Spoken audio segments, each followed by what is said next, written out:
We're ready for class. What's up, Stefania? Riley's sick today? Just not feeling good? I hope you don't get it.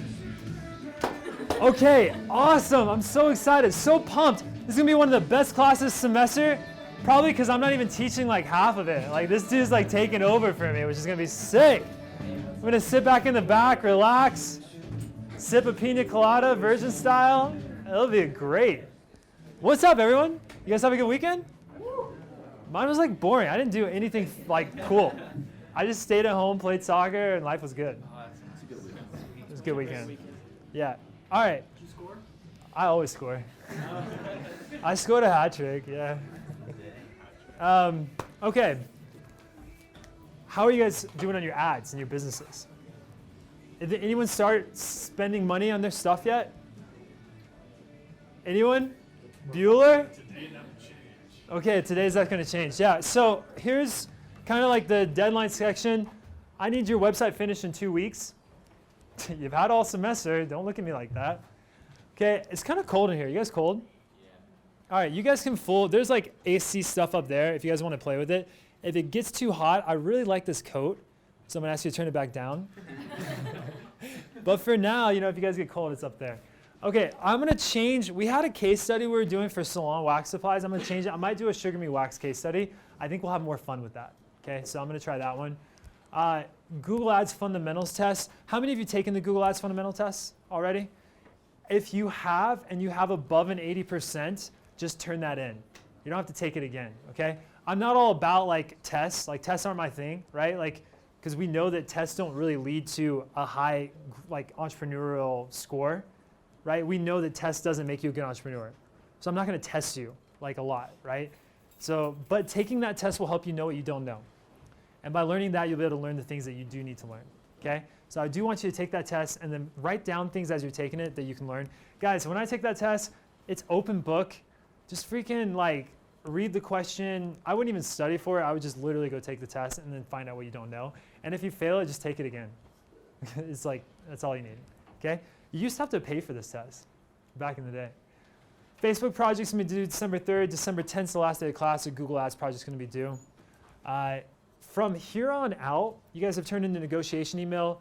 Start turning in the interview a millionaire as that stuff comes. From here on out, though, we don't have as many projects. It's nice, right? But what happens is, don't get into this false sense of security that you can't do anything. You don't have to do anything. Because I will roast you if you come to class on the end of the semester thinking you can BS your way into a good grade and not have started anything besides like the week before. Did that happen to you? Yeah, you failed me in front of everybody. I will roast you. Yeah, you literally just said my website sucked. We had this group that forgot to do Google Ads. They had some like person that was just taking the classes like Sarah, just you're not actually in the class, right? Yeah, so just somebody like that. Auditor, right? It's just auditing. And then they were in charge of Google Ads and they didn't do it. And then they come to class, I'm like, nothing's been done. And they had something there, but like I can tell, right? Like I've been doing this my whole life. And so first off, I roast them in front of class. Then I go home and this kid had the audacity to say to me, huh? No, this is not Ben. He had the audacity to be like, yo, like I got into the Marriott school and like I just don't want my grade to suffer because of this. I'm like, why do I care if you're in the Marriott school or not? Like, that doesn't mean anything. Like, and he's like, it was actually the kid. This is this kid's fault. Oh my gosh, I lost it on this kid. It's your responsibility, right? If that kid did something to mess up your grade, it's still your grade. You're still at the end of the day responsible. The fact that you delegated to him and didn't follow up with him, that's your fault. Okay? So my point is, until the end of the semester, don't think that we have a less work makes it less work, just because less is due right now. Okay, come on in, guys. The water's warm. Okay, are we good with that? We good? Where can I sit? Is Steve not coming? No, he dropped out. Gorge. He had what? He had to go to Flaming Gorge for the night. Oh, that's sad. Oh. Miss him. We'll miss him. All right, everyone. For the spiritual thought today, I have probably one I think is probably the most important spiritual thought of the semester. So everyone close your laptops. I would like for you to pay attention to this. The things I'm about to talk about could border on the line of blasphemy if we went down the wrong rabbit hole, okay? So I hope that we have the spirit of discernment here because, and I pray for that because that's not at all my intention. That's not where I'm trying to take this. But I want to touch on something probably nobody else is going to touch on in the hopes that this will preserve and uplift your testimony on the long run, okay? We just have to look at this in the right perspective. Okay, so I have a very serious question for you. But first off, how many of you, before I get into that, how many of you have struggled at one point with your life with a doctrine of the church, whether it be like polygamy or something? Say aye. Aye. How many of you haven't? Say aye. Okay, good. Okay, those doctrines are created by presumably God or some leader of the church who had to receive revelation from God, presumably. Right? And I'm not going to go, I don't think this is the place to talk about all these specific things. I don't think that's the place for this. I want to talk about the process of revelation, how it comes down to prophets. And are those always coming from God? So I have a question for you. How many of you think that when a God calls a prophet, Adam until today, that they are 100% God's fully in charge? I mean, he's leading this church, God's church, he's leading this church. Everything that the prophet does is being a voice piece above and only for God. Say aye. Oh. Can I ask a clarification? You said leading this church? Yeah. Leading this Yes. Yes. Everything that's being led in this church is done. Basically, God is whispering into the air, and he's saying those things. Say aye. We're good? Okay, let's see the other side. How many of you think that it's just a really smart man, no communication happens with God, and he's doing the best he can, great guy, but it's all, prophet, President Nelson on his own? Say aye. Okay, cool. So we're not on either end of the spectrum. So the question is, where are we on this? Okay, where are we on this? And so I want to ask this question. We're going to go down into force. We'll do quadrants. So what about here? About 75% of the way. Say aye if you're here. Aye. Okay, the majority of you are here. Say aye if you're in the middle. Okay, you can't have the majority here and then it doesn't work like that, okay? We'll try this again in a second. Say aye if you're here. Aye. You are. Yeah. What? A little further to the left. Probably over here. Yeah. What's your name? Brandon. Okay. All right. We're going to go through this again because some of you guys clearly don't understand halves and 3/4. But let's start this again. So how many of you are here? Aye. How many of you are here? Aye. Okay. Much better. Much better. And are anyone else here besides Brandon? Aye. 3 of you guys. All right. I'm actually here with you guys as well. Okay? I'm actually there as well. Let's talk about this. Okay? So I served my mission in Quebec, right? Anyone been to Quebec? Say aye. Ah, yeah, we served the mission there. So this is Chateau Frontenac. It's the big castle. They, like the Hoover Dam, they had like all these like economic problems. And so they were like, let's build castles and railroads. Let's help our economy. They stimulate it with this. Okay, here we go. I had 2 mission presidents. Anyone else have 2 mission presidents in their mission? Okay, and were they very different?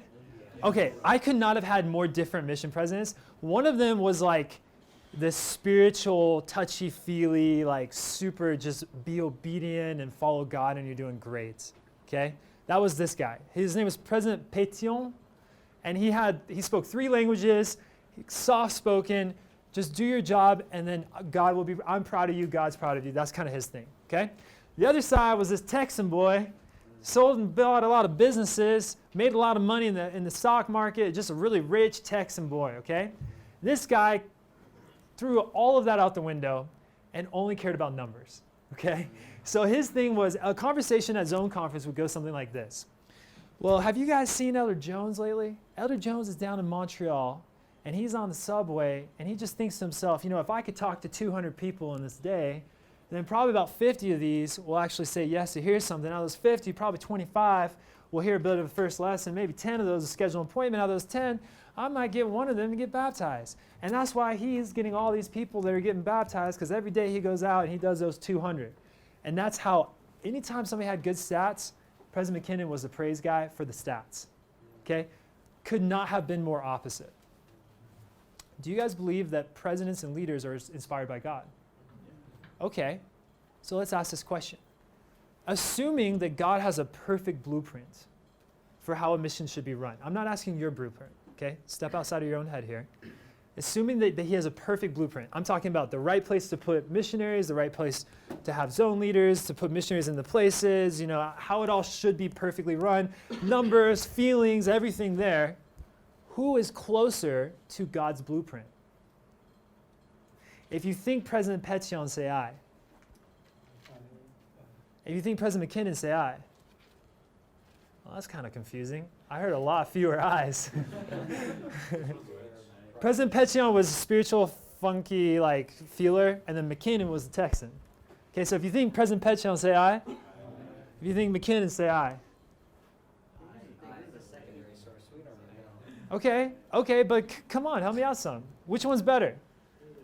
Maybe this will help. President McKinnon baptized 3 times as many people as Petion on that mission. I mean, it was like night and day difference. Okay? Does that change anything for anyone? That might for me. Okay, so we'll try it again. McKinnon, say aye. Petion, say aye. If you don't know, say aye. Okay. This is so weird to me. How can 2 people who you guys clearly said are inspired by God have totally different philosophies and approaches to running a mission? I thought God's blueprint was directly given to these people. How does that happen? Yeah, Sarah. I think one way of thinking about it is God puts people where they need to be at certain times. For example, you were able to have both sides of that coin. Mm-hmm. You learned both sides of that coin. And I'm assuming that having the spiritual side and understanding that helped you when it suddenly turned into a numbers game to meld the 2 ideas. So Sarah thinks that both were equally important. I love President McKinnon. I was so much more a numbers guy than the other guy. We'll go here and then here. Go ahead. So it's kind of weird because, like, I don't know. I remember in the mission when I was like all in the mission. Speak up. When I was all in the mission, try to remember. Your student leaders was like one of them was always like this proud guy was considering numbers, very strong character. And the other one was like the whole community, and the one I thought you would talk to him, you wouldn't feel like ashamed of. Yeah. And that combination gave you like some security. So just holistically, it's good for both of them. Exactly. Okay. I love that. So there's just like Sarah, there's things going on both here. We'll go 2 more comments and then I'm going to move on, okay? Will. You know when you outsource something in your business to somebody else and it's in line with what you want to do as a business, but like the day-to-day isn't super important? I think it's sort of got something to do with that because Okay. there's a section in the Doctrine and Covenants where the Lord is speaking through Joseph Smith to some missionaries who are asking to be instructed in all things. Yeah. That section. And he says, like, I don't care if you're going by mule, I don't care if you're going by steamboat, I don't care if you're whatever. Just get from this location to that location and just do it. I feel like God's plan is up here and like his goals are up here and like building God's kingdom is the goal of a mission, whether that's teaching obedience to missionaries through the mission president or baptizing. Okay, so Will's basic point is it's not that important, these kind of intricate details. I'm going to go a little bit off of this, okay? And we're going to come back to that. Fantastic. I think a majority of people are going to agree with you on this. Last comment, make it quick. I just want to hear what you have to say. I will come to that, but I can't share that quite yet, okay? Anyone know who this is? What the heck? Get out of this class, you faithless, feckless people. Holy cow. What are you talking about? How do you know that? Jeez. Slade was like the first one to answer that. I'm just messing. Okay. There's no pornography. It's only 30 seconds, okay, in this clip. A lot can happen. This is true. In Game of Thrones, that is no joke. Okay, I got to see. I'm trying to get this to do sound. Oh, here we go. Okay, here we go. We're good now. They burn the bodies. You should.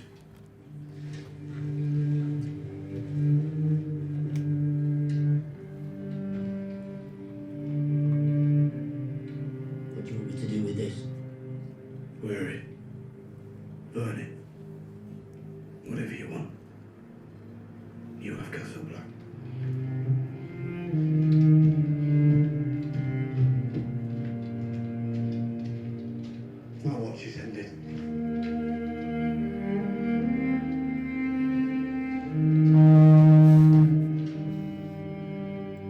Dude, that guy's such a baller. What? Okay. Full screen here. And hey, Keaton, which light is okay to have on? This one's okay? What just happened here? Can somebody explain what's going on for all of us? Yeah. So Jon Snow was recently assassinated, brought back to life, and then he just executed his murderers. You know this too well. And so after he had, gotten rid of those who had committed the crime, then he's like, I'm done with the Night's Watch, and he goes off. Why did he give him his coat? Was he just it's like warm, too warm? It's a what? It's a transition of power. It's a mantle? Yeah, it's a transitional power. It's a mantle. What does that mean? Means it's a status and authority and like power to dictate. Okay, so he gives him this and he says, do whatever you want with it. I'm done. He washed his hands of it, right? I want you guys to look at this scripture. This is from Genesis, keeping this in mind. And I want you to answer for me, out of all the things that Joseph was given by the Pharaoh, which is the most important?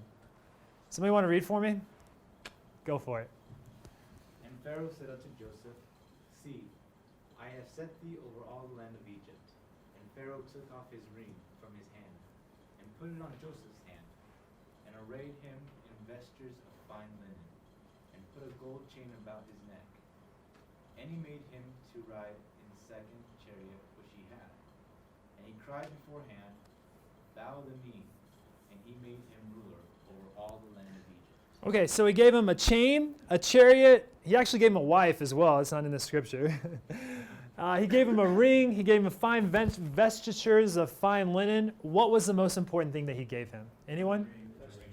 The vestitures, the ring. If you think the ring, say aye. Vestitures, say aye. Okay, we'll go with the ring. That's right. So the vestitures of fine linen, the priests, a lot of scholars believe that the priests would wear these things, and that's the only way you can go in the temple. Okay? He gave him that to give him status. He gave him a wife, so he's blood relative to the royal line to bring him up to power. He gave him a necklace to show the world his wealth. He gave him a chariot, second only to his, right, to show the power. And he took the ring off of his hand. Okay? So when he goes into a meeting, no matter where he is, and decides to do something, it's done. He is literally acting in behalf of the Pharaoh whenever the Pharaoh's not there. That's what that is. He literally has, in our day's terms, power of attorney. Okay? To act in any way he wants when he's not there. So if Pharaoh was like, yo, I want to go to war with these people, and then later on he's like, let's do peace. But they're like, Pharaoh said this, and he's like, well, I got the ring. That could happen, right? Because he's got the ring.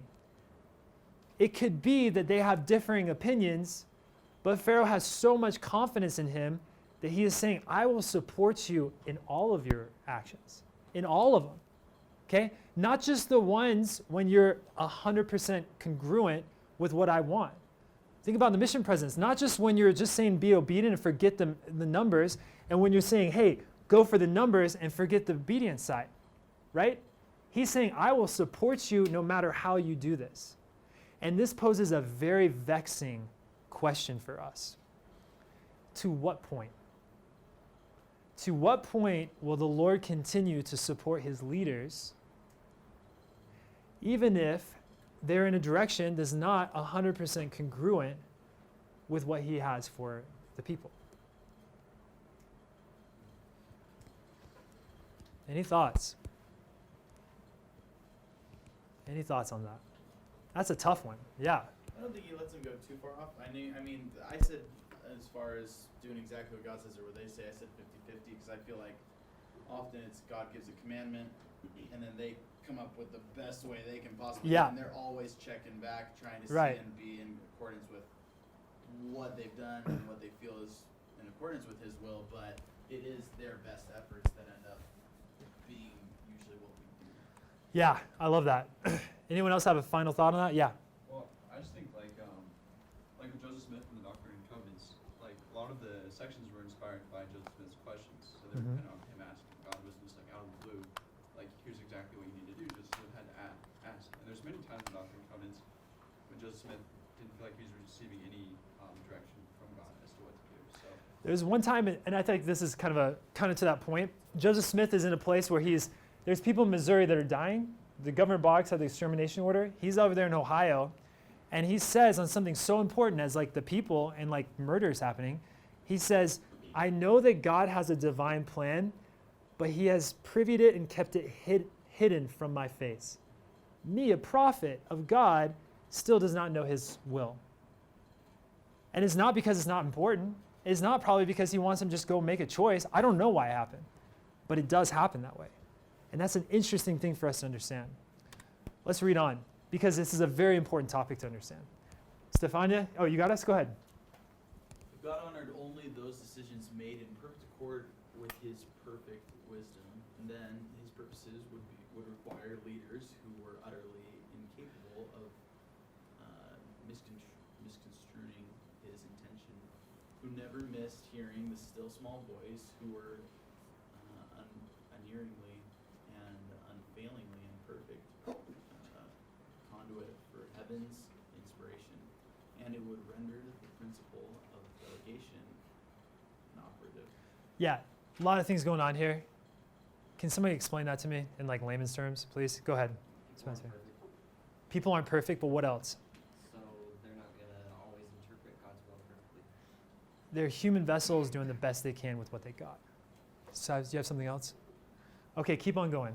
The Lord didn't say to Joseph, I will stand by you as long as you never err in judgment. Joseph today, not Egypt.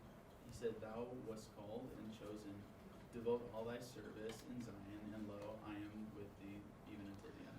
What is inherently built into this principle of delegation? Trust. What else? Failure. Inherently built into God's divine plan is failure. He knows. It's not just like, hey, it might happen. It would render the principle of delegation inoperable. See, the Pharaoh didn't say to him, hey, do this and I'll be with you only when you do exactly what I want, right? He said, hey, I give you the power of attorney. Here's the ring, okay? And I will be with you. This puts a brand new twist on this verse. Slade, you want to read that for us? You guys know this. Heard it 100 times, 1,000 times. Whatsoever you shall bind on earth shall be bound in heaven, and whatsoever you shall loose on earth shall be loosed in heaven. Most people look at this and we see the rock of revelation being Peter and everything, but we completely skip over this very sobering and powerful fact. Who binds? We always think it's the opposite. Who binds? What does he say, huh? No, who binds here? Peter, the prophet. This is what he told him. Whatsoever you bind on earth, I will support. It's the same promise that he gave here. I am with you until the end. Not just when you follow me 100%, perfectly, because that's impossible. That is impossible. It changes things. So now, we can go down this road of like, hey, here's something that happened in history. Did this come from God? Did this come from God? And you could go down this road for the rest of the class, and we could talk about all these things. I don't want to do that, okay? But I want to open your eyes to maybe on that perspective, maybe it's a little farther than you were thinking. And maybe that's okay. Maybe that was always part of God's plan, okay? Let's take this a step further. You guys know what a litmus test is? Yeah, you got like a litmus paper, and it looks at acid and base, and it tells red's acid, blue's base. Okay, so something to discern unequivocally if something is this way or that way. What is the litmus test to determine if a prophet's voice is actually the voice of God? Thus saith the Lord. Okay, if he says, thus saith the Lord, that's what Will says. Anyone else? Yeah. Personal revelation. Bingo. Bingo. And that's hard for many of you. That's hard because we don't want it to be like that. That's too difficult, right? We want it to be, if he says it, it's true. But that is never what any prophet has ever told you to do. This is something Brigham Young quoted. Go ahead. You're on a roll. Whatsoever they shall speak when moved upon by the Holy Ghost shall be scripture, shall be the will of the Lord, shall be the mind of the Lord, shall be the word of the Lord, shall be the voice of the Lord, and the power of God unto salvation. Notice that he didn't say whatsoever they shall speak. Okay? Keep going. As a general authority, it is my responsibility to preach general principles. When I do, I don't try to define all the exceptions. I only teach the general rules. When an exception applies to you, it is your responsibility. You must work out individually between you and the Lord. You must work your own salvation out. Go on this one as well. The church will know by the testimony of the Holy Ghost and the body of members whether the brethren in voicing their views are moved upon by the Holy Ghost, and in due time that knowledge will be made manifest. How do you guys feel about that? Anyone? Feel the Spirit. Feels I got the tingle. I feel good. I feel like that's preaching from God. How do you guys feel about it? Any comments on this? Go ahead. I think that this harkens back to a lot of the things that the church is trying to do right now. Yes. Right? It's individually strengthening members and families to be able to receive their own revelation, develop a personal relationship with God where they're comfortable in consulting with Him on an individual level about individual things. Yes. To your point, the questions for the temple recommend got changed, and one of them that was taken out was day and night for wearing the temple garments. And now it's more follow the spirit of the law there. Did you have something, Seth? Yeah, I was just going to say, I was listening to a podcast that was talking about how we kind of grew up thinking like we judge things in terms of all or nothing. Yeah. Right? So if not everything he says is like 100% true, then nothing is. Yes. And so we kind of have to get rid of this dualistic thinking of like all or nothing. And so this is kind of what he's teaching us. This is, You have to, we're human vessels trying to discern spiritual knowledge. He is still a man. And he's acting as a prophet so long as he was moved upon by the Holy Ghost. Okay, we're going to go here, here, and then back to here. Go ahead. The question was changed, but the instructions given in the temple are the same. So you're still required to wear it day and night. That's not said in the temple. It is said in the temple when you receive your garment. Don't think so. Yeah, in the initiatory. It is. Oh, in the initiatory. Okay. I might be off on that. It's been a while since I've done this. Thank you for the clarification. Yes. When those two quotes were being read, like the first thing that hit me is like, wow, you better be spiritually self-reliant. Yeah. Like it puts a huge responsibility on each individual. Love that. Yeah, your own salvation. I love that. I was just going to add, 2 Nephi chapter 2 kind of confirms this. You know, God made things to act and things to be acted upon, and He specifically created man to act. And if we're going to act, we can't be commanded in everything, as somebody else mentioned in quoting Doctrine and Covenants. And even more than that, we're personally responsible for our own spiritual progression. Yeah. And to that point, and this is why I bring this up, and I think this is a very sobering topic for us, it is not to say that prophets are not inspired by God. You've left with the wrong message if you believe that. My message is it's up to us as individuals to determine what actually comes from God and when is a man speaking as a man. Okay? And my belief is more on the side of skepticism of these are really righteous people doing the best they can, and God, sort of like He did with the mission presidents, He gives them power of attorney and says, go at it and do the best you can. And that's why I can reconcile 4 years ago when president of the church, President Monson, said, hey, couples of homosexual couples, their children cannot get baptized. And I thought that was, whoa, crazy, right? And then now President Nelson comes back and says it's okay, right? They learned a lot from that. And I love that he said he did that out of like love, right? It was like so that their teachings were not different from the parents' teachings. We didn't want to cause discord in the home. But still, how could that change? God's purpose didn't change, but God allowed man to make decisions, right? And you could apply that to many other gospel tenets that you're struggling with, that you have to come up with yourself. And it's not to say like, hey, be wary to go against everything that the church has ever said. That's a bad position to take, just in general. But seek out the spiritual confirmation. And if it is different, have patience and let it come over time. Take more time on those big, important decisions, because you'll find that with time, more of your knowledge will be clear. I leave that with you in the name of Jesus Christ. Amen. Amen. Thank you. Thank you. We talked about this before, and I want to bring this up again. Okay? Just life principles in general. I said I would talk about like things that I thought were really cool. The coolest place I've ever been in my life is Bagan. Okay? Anyone know where this is? It's, huh? It's not in Thailand. It's actually in Burma, next to Thailand. It's the country to the left of Thailand on the map. Burma, now it's called Myanmar. The Burmese were what the English called it, and now the English are out. Burmese, like, they were under communist rule until like 2010. Like, the whole country was like, I think North Korea, like, you couldn't go there. There wasn't like people until 2010. And I got to go there 2 months after they opened up. And it was the most pristine, untouched country ever. Like, I was up in this area, and by the way, you can't drive cars. It's horseback or bicycle anywhere you go here. And they believe that in the tenets of their faith, they believe that building temples helped render their, it was like an ablution. It was like a way to like to take care of their sins. It rendered their sins less serious. They built 4,000 temples in this area, and you can go in them. And it's honestly one of the coolest places I've ever been in my life, and I would hands down recommend it. People would ask me like, hey, you're American. I'm like, yeah. What's it like? Like, just look on TV.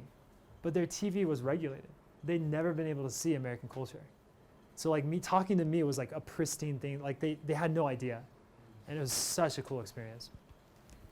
All right, that's that. Check it out if you guys get a chance to go over to Asia. We're going to be talking about Google Ads today. I'm going to go through strategies. That's kind of the beginning of class. And then Ben, on the opposite side of class, is going to be talking to us about doing drop shipping.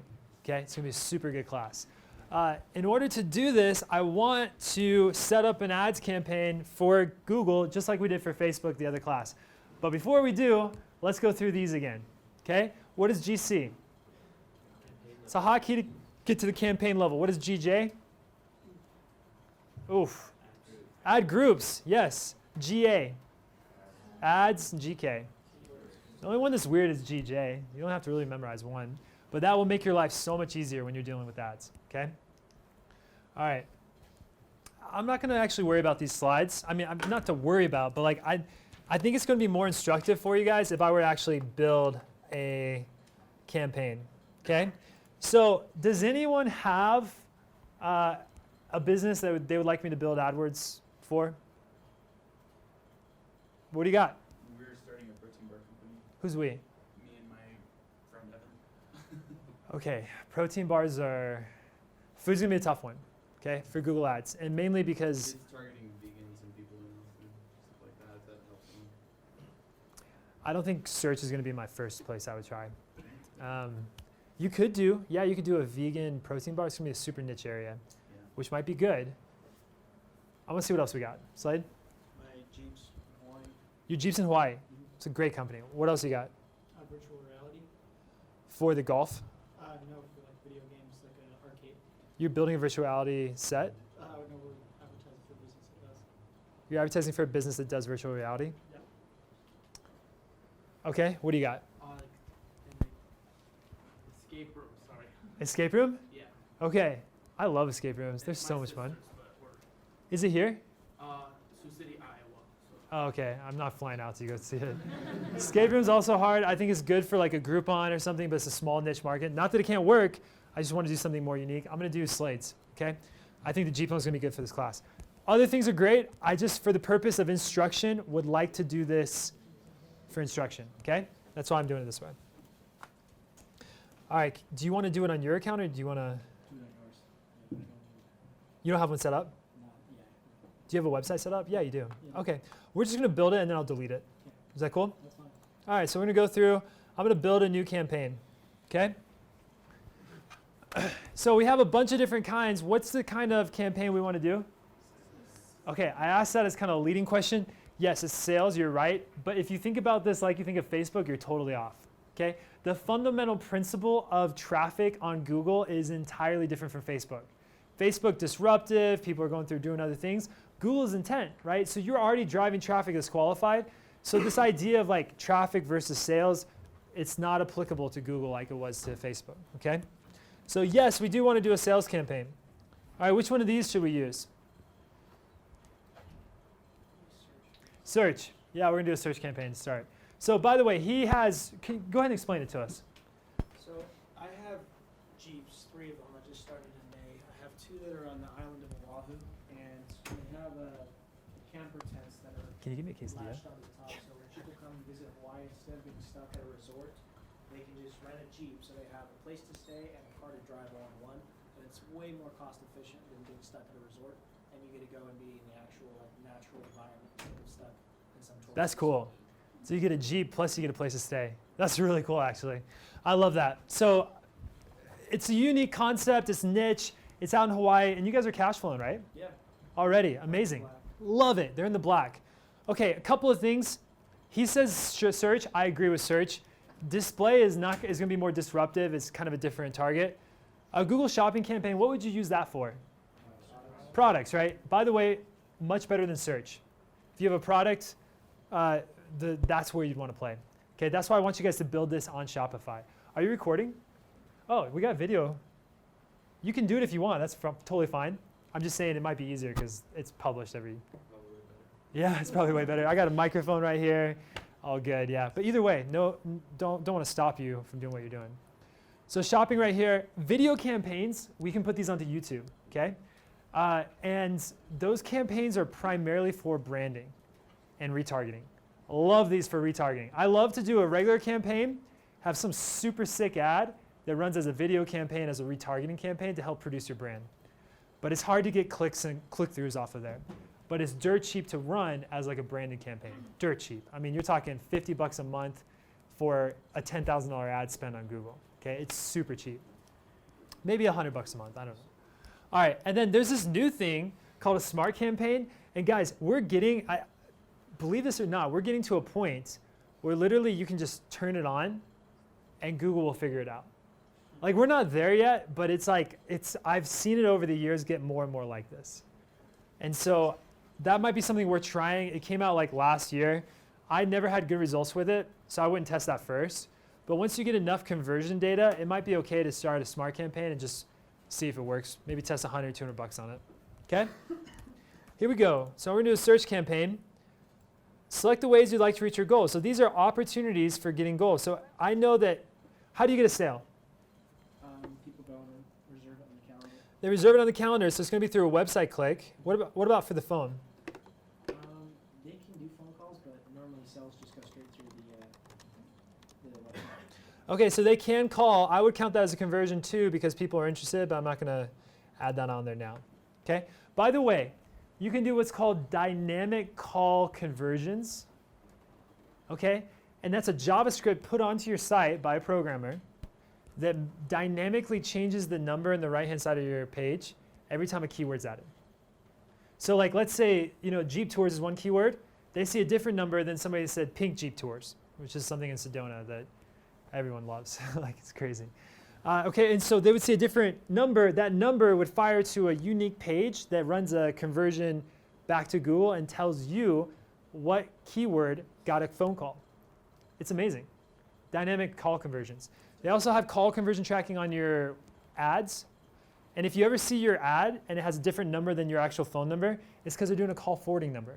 It's because they want to track to see how many calls are coming in. You can't do that with your own number because they wouldn't know. But they can do that with a call forwarding number. So don't freak out if you see a different ad phone number than you do on your regular page. Okay? So I'm going to call this campaign Jeep Tours Hawaii. Okay? Am I going to do a search and display network? No. Never put these together. Okay? I will fail you so fast if you put these together on the final. It is such a bad idea. Okay? And they do that by default. It's such a dumb thing, but it's super easy to miss. So make sure you don't do that. And the reason I'll fail you is because you have not understood the fundamentals of this class, which is how to analyze data, understand it, and improve it in a way that actually gives you value, right? Because if you're seeing these, you're going to think that you're getting thousands upon thousands of impressions, that your click-through rate's like 0.2%, because all the data is from Display Network. And you're getting clicks for 30 cents, and it's not at all what you're actually looking for, okay?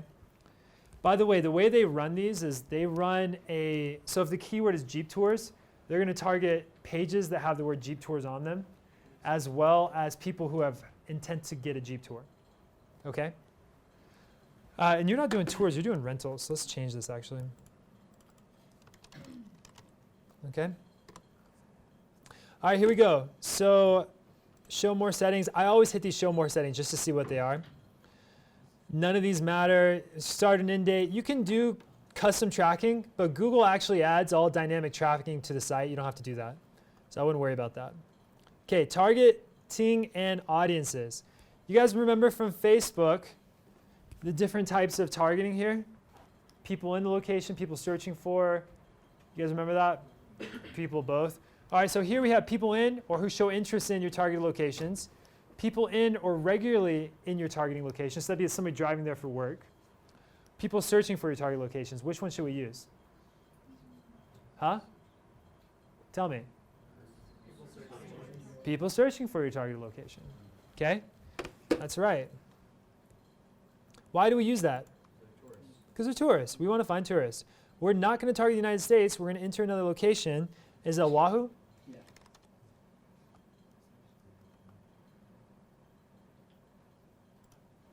Okay, how do we drive this home even farther? Yeah, go ahead. Real quick question. Yeah. So we're going to be doing our Google Ads for like a cybersecurity firm.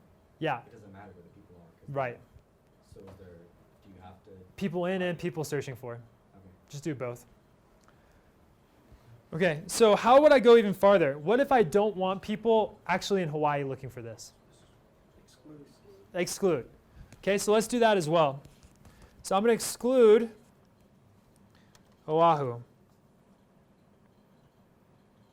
That's Honolulu County. Yeah. Honolulu is usually what they call it. It's the capital of Hawaii. Oh, you know what? It's not allowing me to. It's not allowing me to do that. I did not know it couldn't do that. All right, so we'll just go with Honolulu. Maybe if I do a different region. So maybe I. You could include all of Hawaii if they want to search Hawaii, not just Oahu. And then Exclude people in your excluded locations.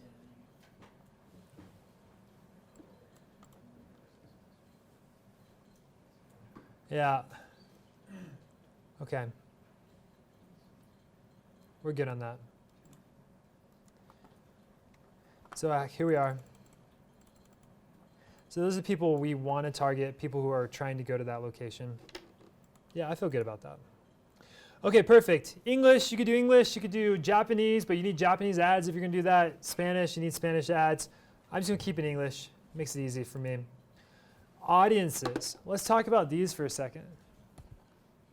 Okay, so what are the audiences of people that I want? Okay, by the way, wait, before I get into that, I want to show you something super important. Do you guys see this down here? Targeting versus observation mode. You guys see that? What's the difference between targeting and observation? Does anyone know? Nothing? Are they out of food? I had a long discussion with them trying to reopen their entire thing, but they weren't done. So. Yeah? I was going to say, targeting is you're only showing up to people in that audience. Observation is it's just telling you the people in that audience have these types of results. Can you give me a chocolate protein shake? From there? From the vending machine? I can try. Where's the vending machine? There's one in the second side of there. Yes, exactly. Yes, that's exactly right. I was thinking about food, off on some tangent, but yes, exactly. So basically, if you're targeting, you're hitting those people. If you're in observation mode, you're hitting everybody, but just observing those people, okay? There's no penalty to do this. Now the benefit, this is important, the benefit of observation mode, remember in the beginning when I was like, what do I do that's different from other people? I run a lot of observations on my audiences, on the campaigns. And the reason I do that is because it costs you nothing to observe people, okay? But in doing that, you can find different niches that are much more targeted, that are having a better CPA, and you can do bid adjustments on those specific niches, okay? So for example, if I'm a Sugar Me Wax, do I want to target men? No.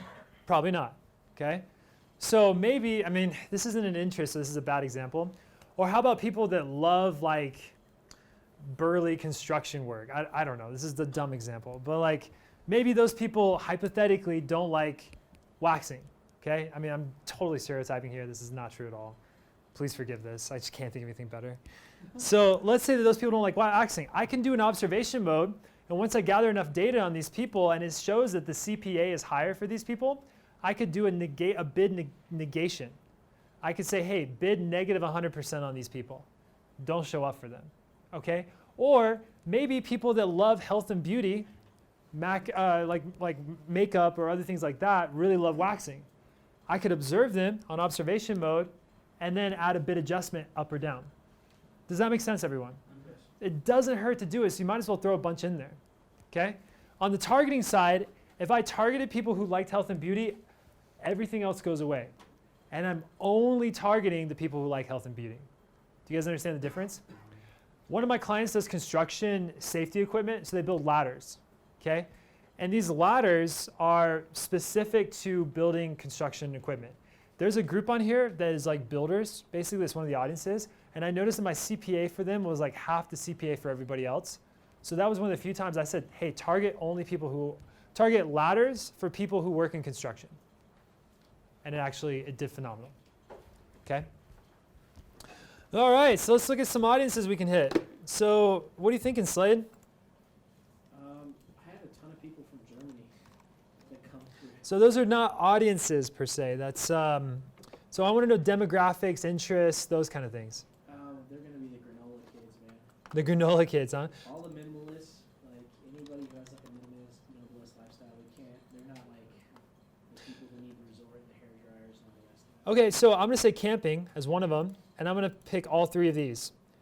They might not fit into all these, but hey, there's three that are there, and it doesn't hurt to test them, right? So I'm going to do camping, hiking equipment, outdoor rec equipment, camping, and RVs. Okay, who else? Off-road enthusiasts. Okay, how about just Jeep? Yeah, Jeep works. Let's see if people... No, Brigham? Yeah. The more categories you put into that, does that up your spend? No, so remember, in Facebook possibly, right? But Facebook totally different. All this is doing is saying, hey, go ahead and start partitioning. Petition out the people that are in these categories and just tell me what the information on them are. What's the click-through rate on the ads? What's the cost per acquisition, etc. You with me? Yep. That's what that's doing. That's all you're doing on this. Thank you. And just let me know, Venmo. Okay, so maybe I could target people who like off-road vehicles, pickup trucks. Okay. What's the difference? Oh, these are new pickup trucks versus pickup trucks. Buick, no, nobody likes Buick. Land Rover. Yeah, Land Rover, off-road vehicles. I love my Subaru. Jeep. Okay, one thing about this, so I gotta explain this. There's something called an in-market audience, and then there's just an interest targeting. What do you think the difference in the two are? Someone's buying, someone's just watching. Yeah, so in-market versus interest. Somebody in-market audience would be somebody in the market for a Jeep. Interest targeting would be somebody who is interested in Jeeps. That make sense? So very different audiences. All right, but I'm gonna throw all these in there and I'm gonna do these on observation mode so that when I go down to my audiences on the campaigns, I can bid adjust. Okay, that's why I'm doing that. My daily budget, I'm gonna say let's just say $50 in case I forget to turn this off. One thing on your daily budget, this isn't a true daily limit. What they do is they say, okay, $50 times 28.2 or 29 or whatever it is. It's basically a month. It's like 365 divided by 12, whatever that is, like 31 or I don't know. So they take the days and they say, multiply that daily budget by the time for this whole thing, and then that's your spend for the month. So the daily budget is how you get a monthly budget. And if you're limited by budget, some days you're gonna go 60, $70, and some days you'll go 30, and on average, you'll hit the $50. You won't go over the daily budget in a month's time period. So you sometimes go over your daily budget on a daily basis. Okay, that's important to understand. What do you want to focus on, my friends? He says conversions. If you think conversions, say aye. Aye. I don't think you're right on this one. It's not Facebook. But I love that you think that because that means I'm ingraining things in your head for Facebook, which I'm totally happy with. Yeah. Okay, can I get eraser? Here we go. I'll get this too. Okay. Did anyone have trouble with that Google Ads quiz? That thing was freaking hard. Did anyone get 100%? I guess, yeah. You got 100. Will, you got 100%? Oh, good job. That quiz was hard. I was looking at it, I was like, dude, you got to dumb that down something. Like, they've had 1 day's experience with Google Ads. By the way, so it was me who put in there the flawless Facebook formula as one of the answers, and somebody picked it. Like for Google, you picked flawless Facebook formula. We got trouble here, guys. I don't know how you got into BYU, but we got some issues. All right, guys. So we know from Facebook, we know that conversions make it, like we're trying to target conversions. You got to get that out of your head, okay? Google is all about conversions. There's not like traffic and it's just conversions, okay? So we're automatically thinking like that. So what this is going to do, I'm going to go through like kind of the process and how everything changes. So the first and most basic is CPC bidding. This is manual CPC bidding. If I set a budget of $3 or a bid of $3, will it go above $3? No, it's a $3 bid. That's your max CPC. You're manually bidding, okay? From there, you have eCPC, okay? Enhanced CPC. Enhanced CPC says, I'm going to take into account on the throttle of like AI power, you're like at 20%, okay? So I'm going to take into account some of the conversions you've had. I'm starting to notice for Sugar Me Wax that a lot of people are women. I'm going to bid higher on women, okay? I'm not going to focus in as much as I can with all my data, but I'm going to go about 20%. So on the bidding scale, if I bid $3, you could go up to $6 on this. You could go down to 50 cents on the max bid, okay? Depending on how Google thinks that this is going to happen. But just think the power of this AI is about 20% power. Are you guys good with that? Yeah. Do you have, if you're starting like a fresh new campaign, Yeah. it doesn't have any conversions? Right. So Thank does you. that not do anything? I typically will start with one of these two. Okay, I'll give it a little leeway, but not enough that like, if I don't have account creations of on the campaigns, I won't give it a ton of budget on that, okay? But remember that all the data is on the account level, not the campaign level. So if you have a ton of data and you make a new campaign, you can start with a conversion campaign. Okay, I'm gonna show you something in a totally different way than I did the last class. I'm gonna see if it'll make more sense. Okay. Wait.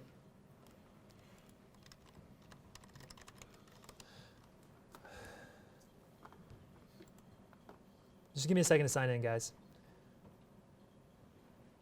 Okay. So I'm going to go to, it doesn't really matter which account I'm in. I'm going to go to Tools and Setting.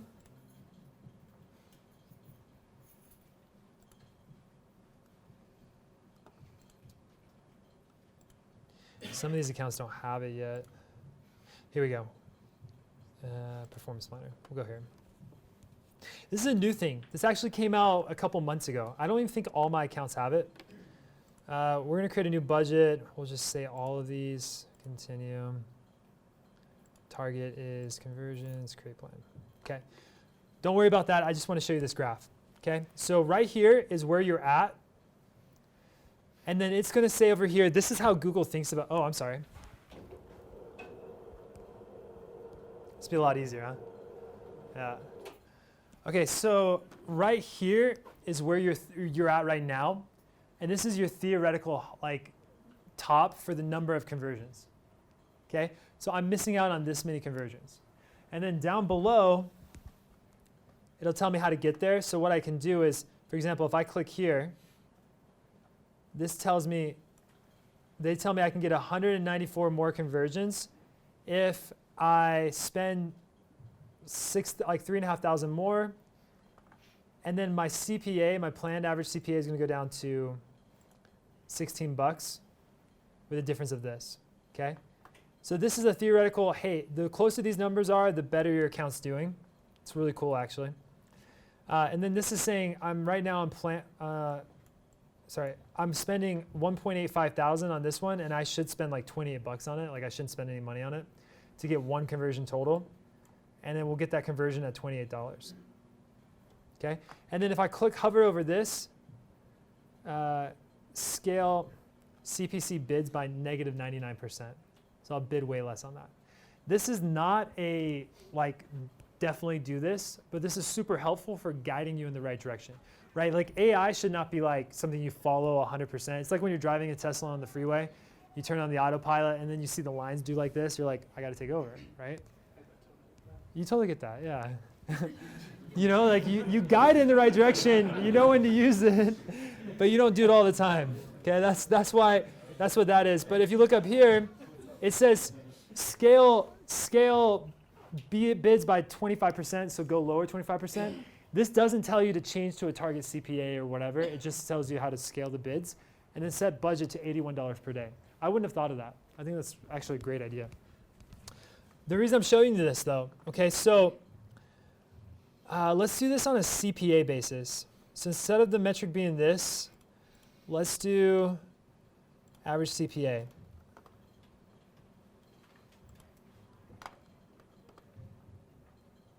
Okay, so watch what happens as I spend more money. So right here, I'm going to get conversions at a $15 CPA. What happens if I spend $20,000? What's going to happen to the average CPA? It goes up. Let's see if that's right. It goes up to $35.80. What happens if I spend $40,000? 60 bucks. Okay? Why does it go up? Saturation. Good. Saturation. What does saturation do? Saturation. Wait, what do you mean by What does it do to the CPC? Oh, when people have been exposed to it already, it's that they're going to need more exposure to be influenced. Not quite. Okay, that's definitely a true behavior thing, but that's not what's going on here. Okay? What's going on here with the CPCs? They are rising, but why? Yeah, you reach all your target market. So this is, hopefully this will make more sense than it did to the last class because you had this graph.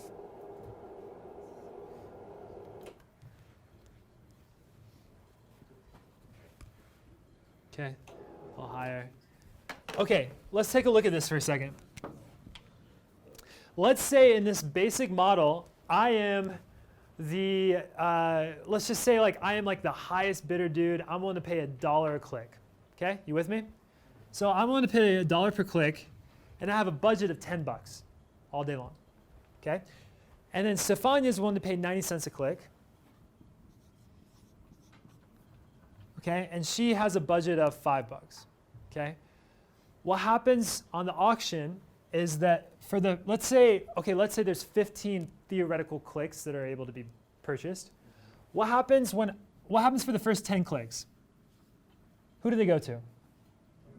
They go to me because I'm willing to spend $1, which is more than Stefania, so theoretically I get more of the clicks, right? Then the rest is going to go to Stefania, right? Because she's willing to spend 90 cents for up to the rest. So I'm going to pay $1, and then she's going to pay 90 cents. This is called remnant traffic. By the way, there are so many holes in this that I'm telling you right now, like that's not how it works completely. But for the idea of how impression shares work and how CPCs work, just this is super basic, right? Super basic. So if you're like, Brigham, what about quality score? And those things all, this isn't taking any of those things into account, okay? Theoretically, on the basic of level, this is how it works. Okay, so if I want to have, I come in, I'm a new advertiser. If I want to have the highest impressions, what do I need to bid? Huh? I need to bid what? So tell me a number. It actually goes by 5 cents increments, so $1.05. And if I'm willing to bid $1.05, I'll get that first impression. But I probably need to bid $1.05 for all of these. And then how much do I need to bid for the others? Who said $1? Is that right? 95 cents. Nope, it's $1. Wait. Because you still need to bid out the dollar guy. Yeah, you still have to bid out the dollar guy. Yeah. You still have to bid out. You have to bid $1.05. Yeah. You got to keep bidding $1.05 the whole way out. Yeah, I don't know if you can then. You're going to keep doing this until you exhaust all your budget. And then it's going to go to this guy, and then it's going to go to her. Right? So if you want all these clicks, you don't just bid 90 cents, you bid $1.05. You guys with me? Okay? So on a theoretical impression graph, if these are all the impressions, and then here's your cost per click, okay?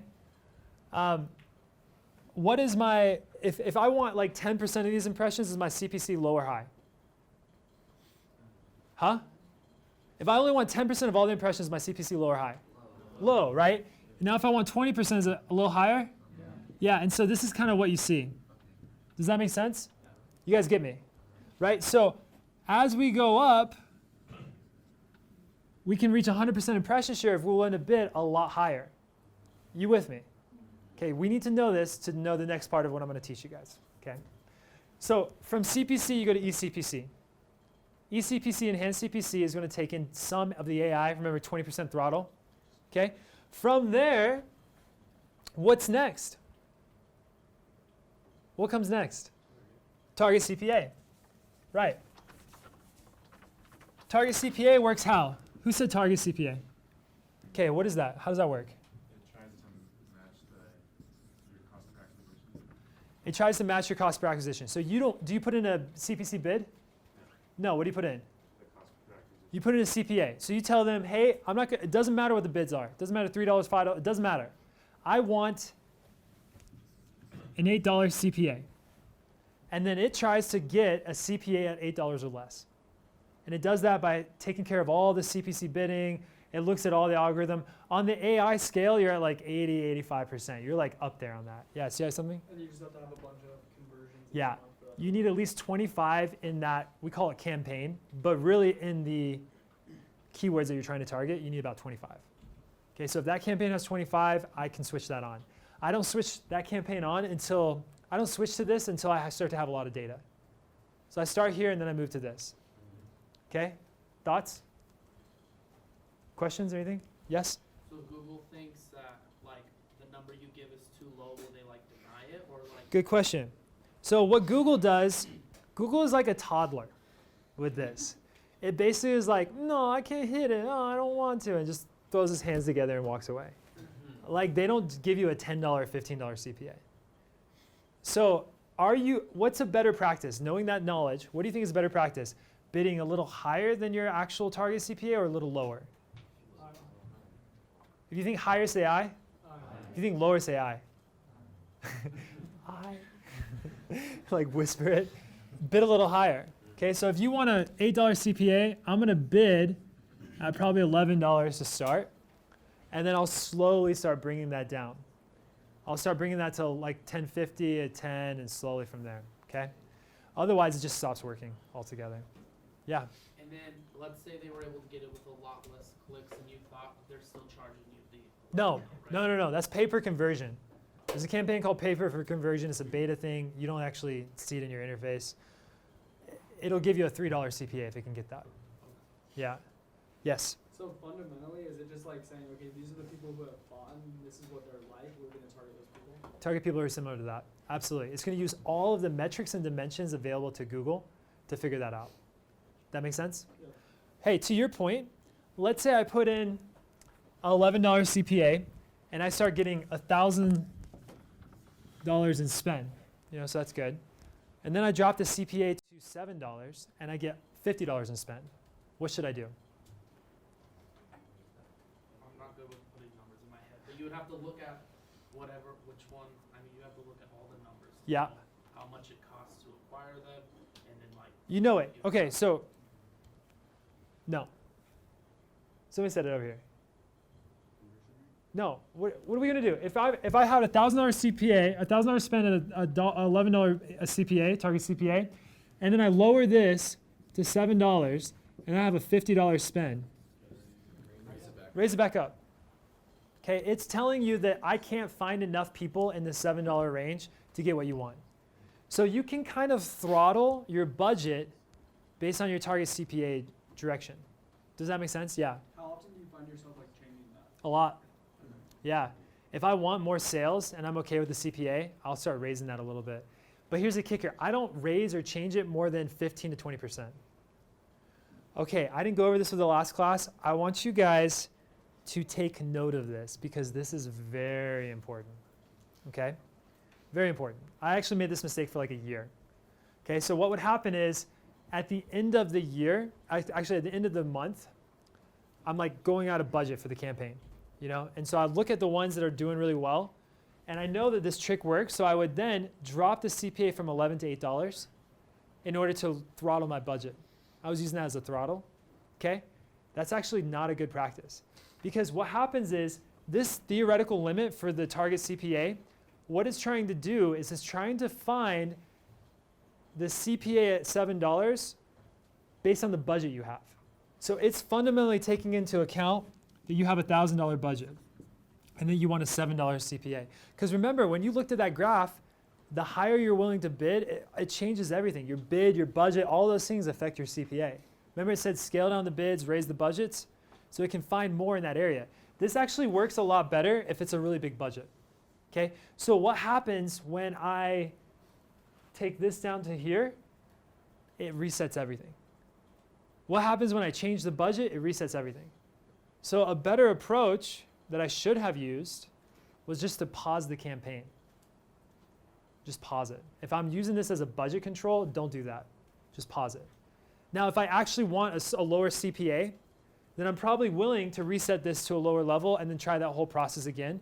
But I wouldn't do $11 to $7 at once. I would do $11, let it run for like 2 weeks, bring it down by like 10 to 15%, so maybe a $10 CPA, and then let that run for another week or so, because it completely started the algorithm over when I do that. So do you lose like your data from that? You don't lose it, but kind of, because it's trying to get a $10 at the same budget as before.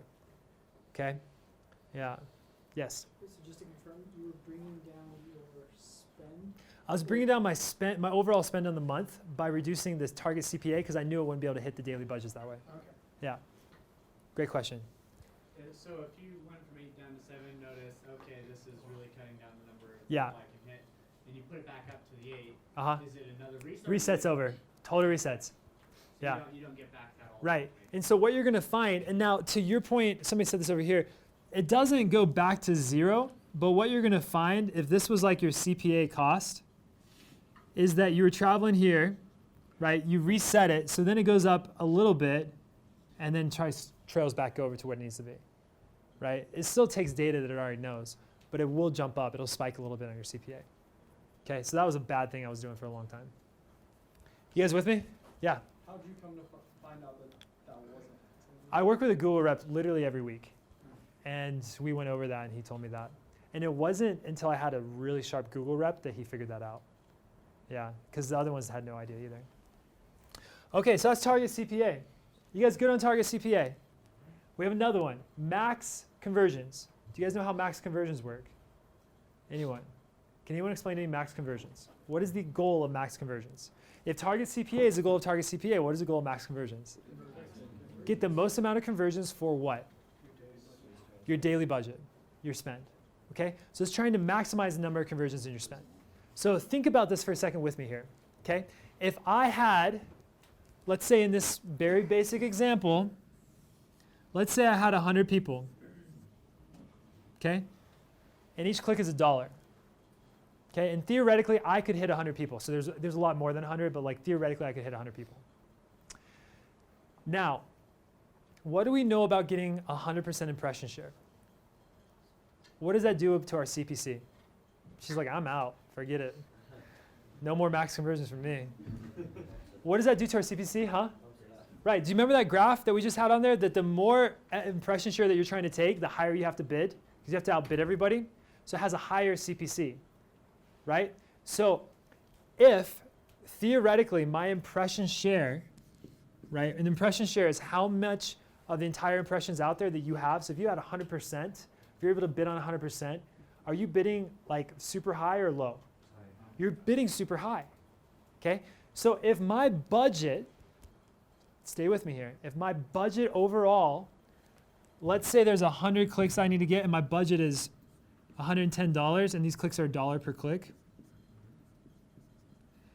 my budget allows me to get 100% impression share. That means that I'm willing to bid super high for those. So what happens to my CPA? It goes super high. Do you remember that graph when we went from 20 to 40,000, the CPA goes higher? So if our budget's really high and we use max conversions says get as many conversions for the spend. And if your impression share is 100%, it's just going to bid as high as it possibly can to get as many conversions as it can. You with me? You guys with me on that? Okay, I need to know that. So when is max conversion good to use? Tell me. Someone gives you a budget that you have to spend. Yeah, no. With a limited impression share? With a limited impression share. With a limited impression share. When you need to be judicious with the way you spend that budget. Okay? So if I have an impression share of 50%, okay? And let's say all these people in here go to, like, all these people type in Brazilian wax. So the women are looking for Brazilian wax, the men are just like creepers, okay? So everyone types in Brazilian wax.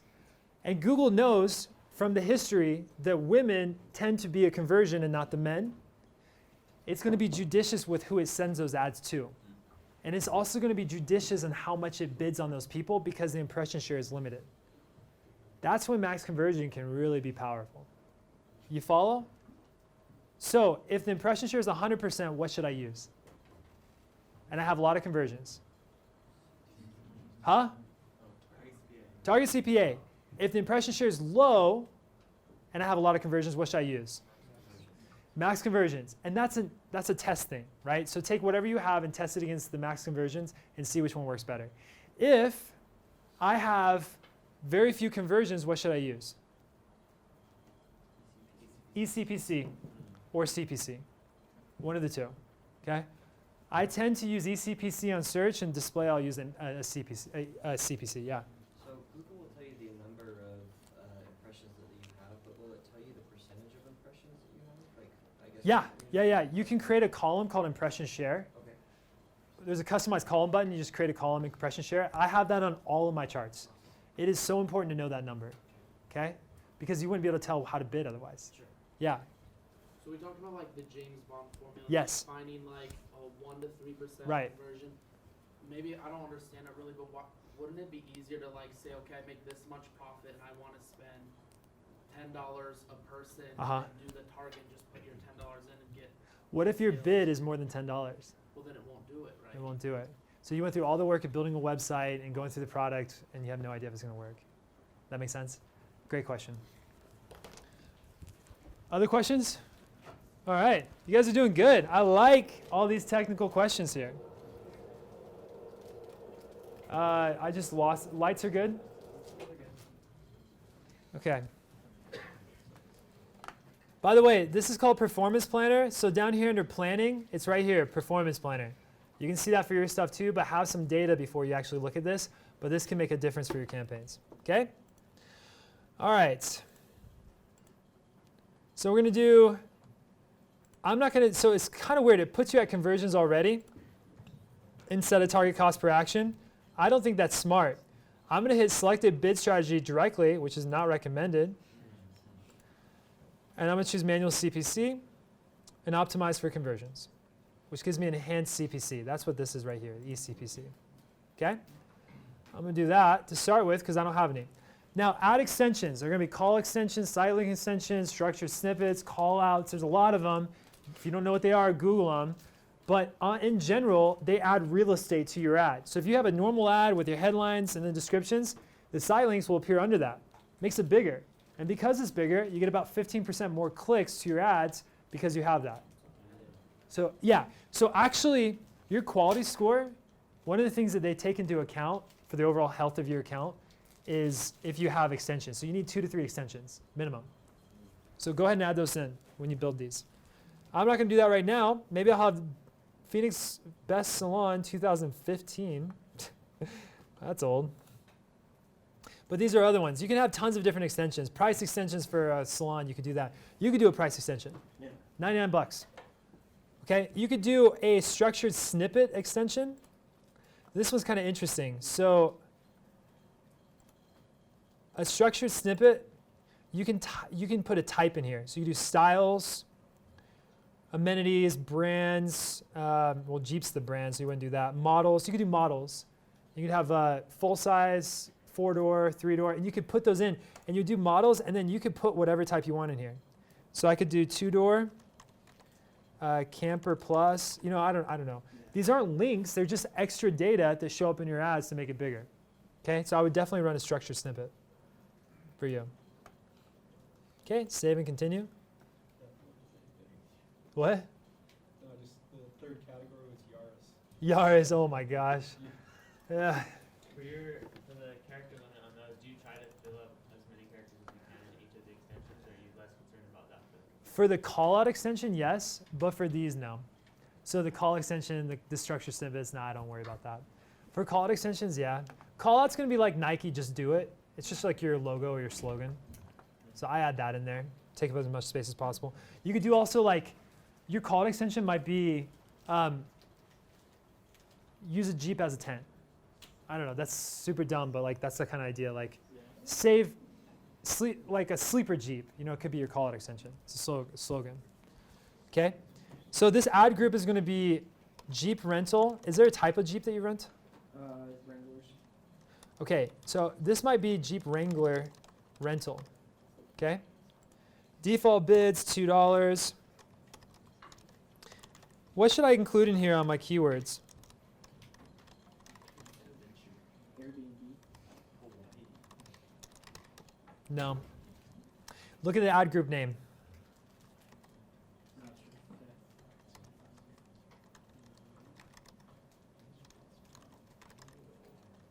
Rental cars. No. No. Only what's in the ad group name? Literally only what's in the ad group name. And barely deviate from that. Okay? If you want to do camp or if you want to do Airbnb and other things, you need separate ad groups. Okay. You can't put them in the same ad group.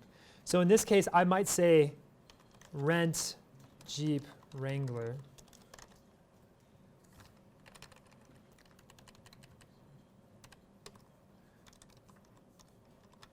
And I might do this. So I might have Jeep Wrangler rental, Hawaii, Oahu, you know, all the names for like the locations. But principally, I'm just going to go off of Jeep Wrangler rental and Jeep Wrangler rent. Okay? Now I said rent Jeep Wrangler. I want these plus signs because otherwise it goes too broad. You guys remember that's broad match modifier, so it keeps those. Do I need to have the same thing, Jeep Wrangler rent? No, why? People search in different orders. Yeah, we'll phrase it differently. Do I need to write that on here though?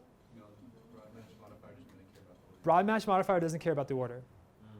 Okay, so having Jeep Wrangler rent here is exactly the same as putting Jeep rent Wrangler. Okay, it's exactly the same. Does not matter. Even rent and rental, they're semantically the same thing. It would probably catch that. Okay, I'm just going to put it just in case it wouldn't because I don't know for sure. Yeah. Do capitals matter? Not at all. Capitals do not matter, and neither do misspellings. Okay? I could do, I'm just going to throw one more in here, Jeep Wrangler rental Oahu. Okay? I would do another category. I'd do another ad group for Jeep rental Hawaii. Yes? So why do you have 4 rows that have kind of the same words? Or I mean, I know that one in brackets is different, but like the 3 rows all have pluses next to them. Yeah. So those are all broad searches. Those are broad match modifiers, yeah. So why do you have 3 rows of those when some of those are essentially the same? Jeep, Yeah, great question. So why would I do rent Jeep Wrangler and rent Jeep Wrangler Oahu or Hawaii? Why would I have 2 different ones like that? What changes about that? Yeah. Like for example, I think if you only had the one that said Oahu and not the one above it, then Yeah. you're gonna miss out on all the people that don't type Oahu when they search. Exactly. One thing you might do, you might do Jeep Wrangler Hawaii, or sorry, Oahu, or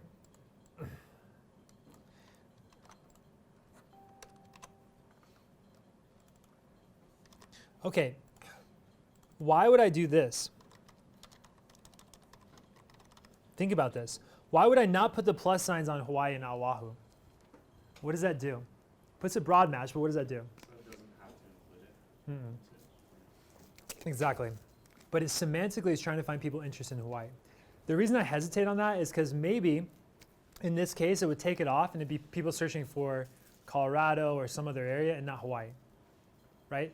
But it could, because it's broad match, Hawaii might pull up for Oahu on the broad match.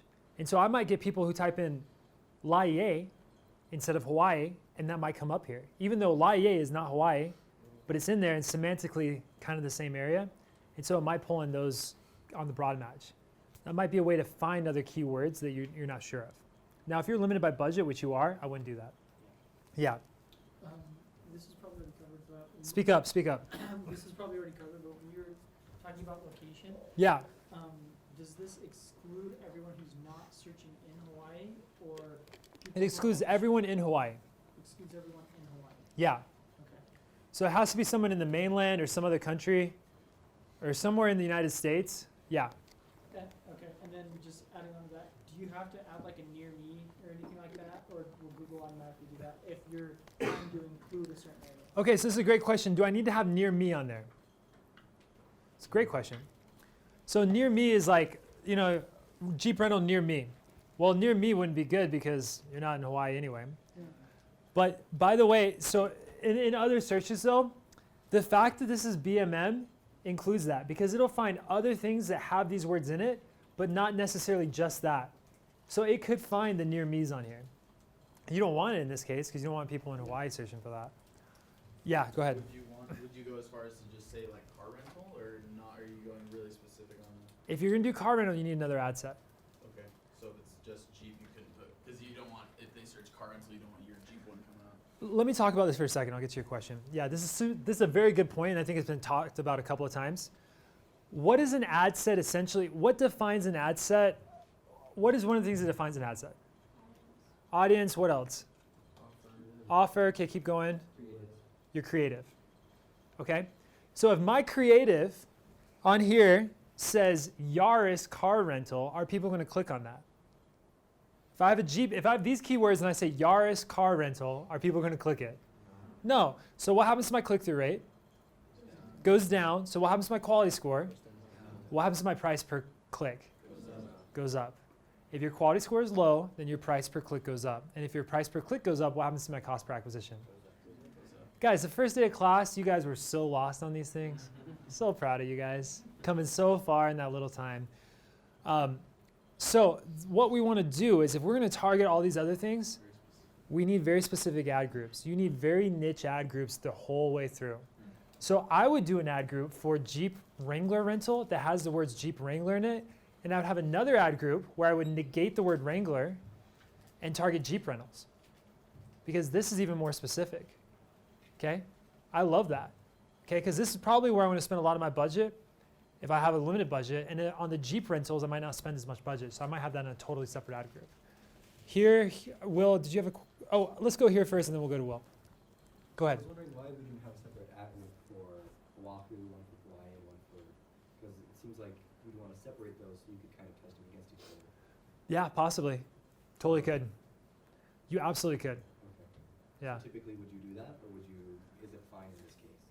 So, in the beginning, I would probably put it this way. Other advertisers will tell you separate everything from the beginning, but probably my guess is I'm not going to get a ton of clicks on that. I'm going to get a lot more clicks for Jeep Rental Hawaii or like something else and not that specifically. And if that's the case, then I'm fine with starting here. So you're not going to totally destroy us if we make our ad groups like this to begin with for our... Right. Now, if you said Yaris rental, your ads and your ad group, your ad sets and your ads should go in hand, right? That's like a niche case. I love the way you're thinking on this though, because that's exactly how you should be thinking. How niche can I get? The more niche, the better. A lot of advertisers nowadays will go to SCAGs, these single keyword ad groups, and that's all they're running in. I don't particularly think that's the best way all the time. I'm actually different from a lot of advertisers on that. You had some, Will? Go ahead. My question was about the daily estimates over here. Yeah. It gives you an estimate of like the clicks per day and the cost per day. Mm-hmm. Is that relevant at all right now? I mean, it's nice to know that the average CPC is $1.39 and about what you're going to pay for it. At the end of the day, I don't put a lot of weight into that. Okay? Clicks per day is 0 for Jeep Wrangler rental. You might get some, you might not. I don't know. It could be modestly influential. Other questions we had over here? Anyone else? These are great questions. I'm loving it. Okay. So how are we doing on time, Ben? Still have an hour and a half, right? In and 8, yeah. Okay, we're good. Yeah, 7:45, huh? Yeah, okay, here we go. So we got these. I'm going to bid my group. If I wanted to, I could do a new ad group. And that new ad group, I would probably do Jeep rentals. I'd keep it as specific as possible. And then, oh, that's something I want to touch on. I see this all the time with clients. I'm going to touch on this for a second. You guys know Pareto's principle? Yeah, 80-20 rule. So, especially in the beginning, okay, this really applies. I'm going to put all of my budget into safe. I'm going to put 80% here. And then 20% is going to go into the risk keywords. So Airbnb, I think is a great idea. But I would put that into a risk category. This is your bread and butter. So Jeep Wrangler rentals, I'm going to spend all the money I possibly can on that. And then I'm going to pick my best risk ones and spend the rest of the money there. That make sense? Yeah. Don't you think though that people usually like book a hotel before they book a car? Totally. Totally. Wouldn't you be better off going Airbnb and then? You know what I'm saying? Because like if someone's already booked a hotel, then why would they? Well, his is a camper, so he's trying to persuade people not to go to Airbnb and use his instead of getting an Airbnb. But I feel like you know what I'm trying to say? Like you're more likely to get someone who hasn't already booked a hotel or something. Right. Like Airbnb probably isn't a good name. I would put that in the risk category. Okay. As like it probably wouldn't work that well. Yeah, I agree with you. Yeah. Other thoughts? But that's important, yeah. This is, I know you just turned the screen off. It was about what was on there, and it was, you said the next thing you would probably add was Jeep rental. Is that like your next using, like add a group, like that would be the next? Ad group. That's the next ad group. Yeah, I'd put that as the next ad group. But I see this all the time where like clients will tell me, they'll be like, should we try this and this and this? And I'm like, wait, let's see it working first, where we have actually money coming in, generating profit for us before we start testing high risk stuff, right? I'm gonna put a lot of my budget into this stuff that I think the bread and butter. And if I don't have a lot of money, that risk just got a little smaller. Yeah. You know, I'm gonna put it into the things I'm like absolutely certain are gonna work, which is gonna be Jeep Wrangler rental. And that's where I'll start. Okay, so I'm gonna hit save and continue. We'll create the ad. So this goes to sugarmewax.com. Oh yeah. Okay, that goes to sugarmewax.com. And then for the title, my first headline, by the way, so in headlines, the keyword that they search for usually gets bolded. So if they typed Jeep Wrangler rental in your ad, they will bold that because people are going to be scanning for it. So I like to put that in the first one. So I would say private Jeep Wrangler rental co. Oh, why is it red? Too long. Okay, and then I would say, and the second one, fully equipped with camping gear. Save money on hotels with a luxury, with a souped up Jeep. How would I say that? With a camper Jeep. So that's too long. So I'm going to put it down here. For the price of a regular Jeep rental, go anywhere. Oh, that's too long. We do free deliveries to the airport, and drop off at the airport. You can think of things like, this ad is not like the best. I'm like literally making it on the spot. But this is 39, so I got to come up here, another headline. Headline 3 is not always used. In fact, it's used rarely, so I don't put as much stock into that one as I do the first and second. This would mainly be like call out stuff. So I would probably say like, avoid the tourist, yeah, that's a great one. Resort traps, okay? And I like, to your point, I like to use all 30 of 30 characters on these. Why do you think I want to do that? Makes it bigger, more real estate, more things for them to see that jump out to them to click on. So yeah, I definitely want to use them all here, okay? Don't worry about adding URL options. Got my ad, save and continue. Confirmation, continue. Okay, so this is Jeep Wrangler rental. Before I move on, let me just go ahead and pause this. Okay, So I'm in this now, and then look, I think we put audiences in. I went to the audiences over here on the left. I thought we added audiences. Is it because it's paused? No. Let's add some. Oh, you know what? I don't think we saved them. Okay, that's good enough. So I'm gonna hit save here, and now you're gonna notice the audiences below. Look right here. You can do bid adjustments. You guys see that? That's how I do. Like if pickup trucks works really well, maybe 10% bid adjustment. If it works really poorly, maybe negative 100% bid adjustment. Just take it out of the group altogether. Okay? Yeah.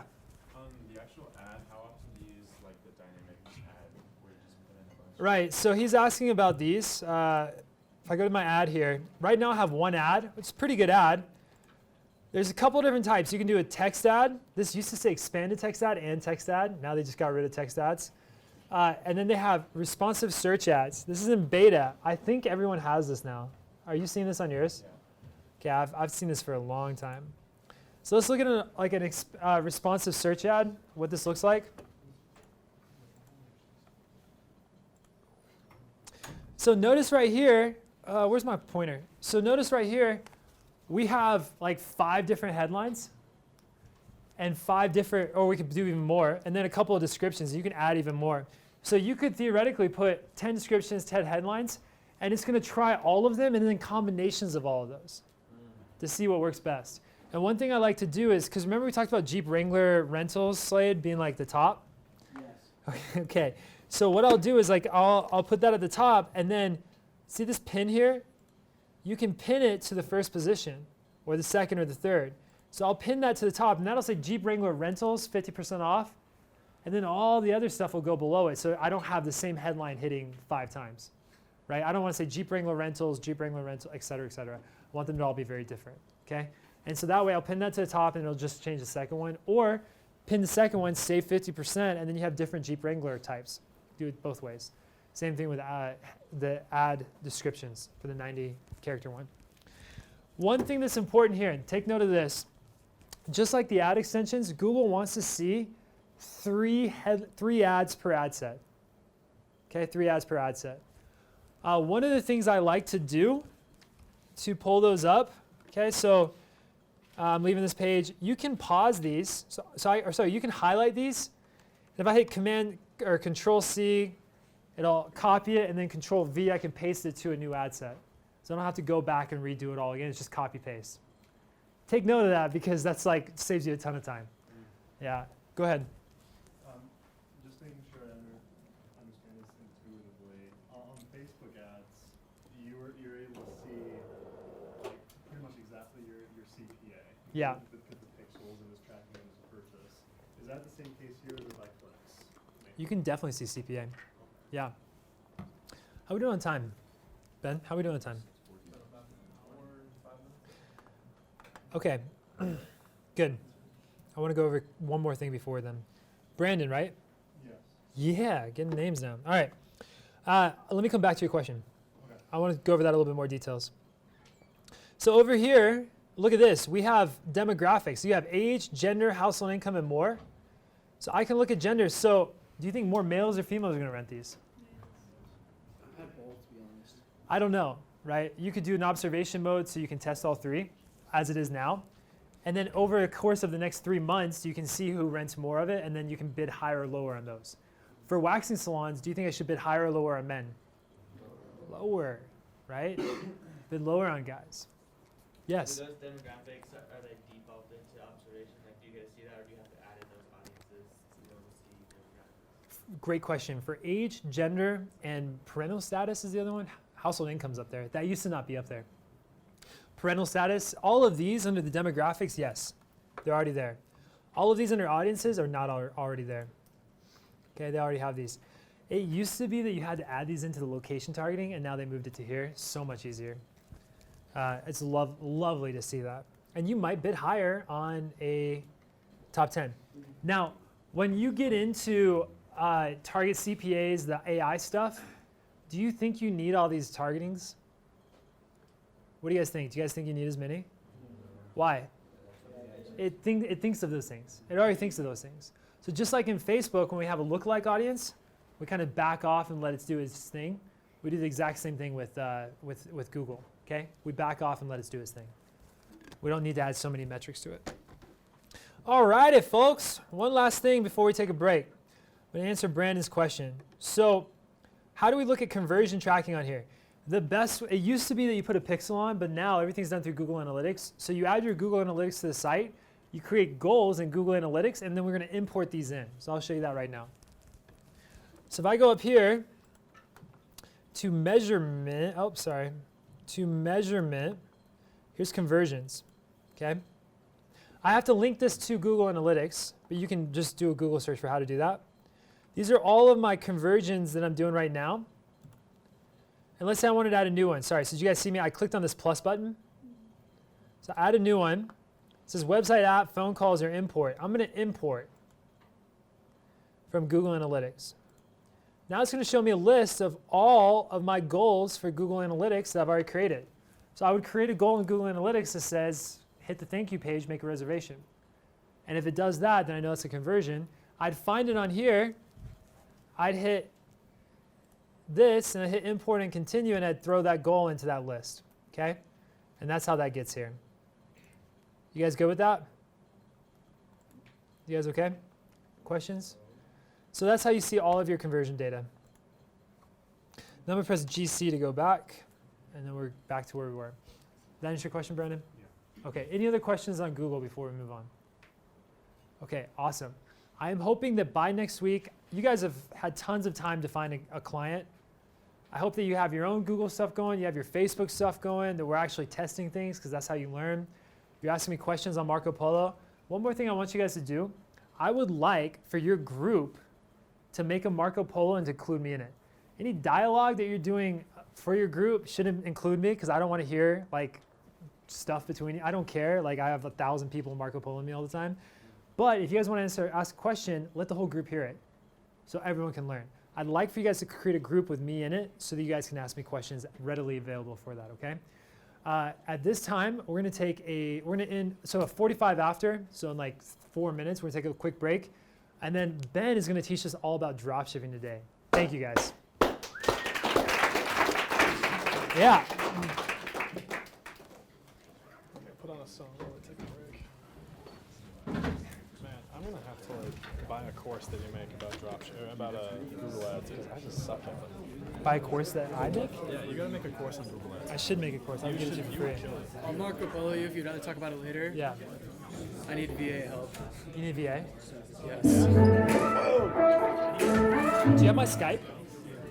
No, send me a message on Skype, and I'll forward the contact to you, and they'll get you in touch with somebody. Because I feel like for our work, it's probably a little outdated. Yeah, let's use my contacts are great. All right, thanks. Here, my Skype is Briggy D. Briggy D, B-R-I-G-T-Y-D. Yeah, D. Yeah, like Brigham Dallas. Wait, Briggy D, like one Dallas. Yeah.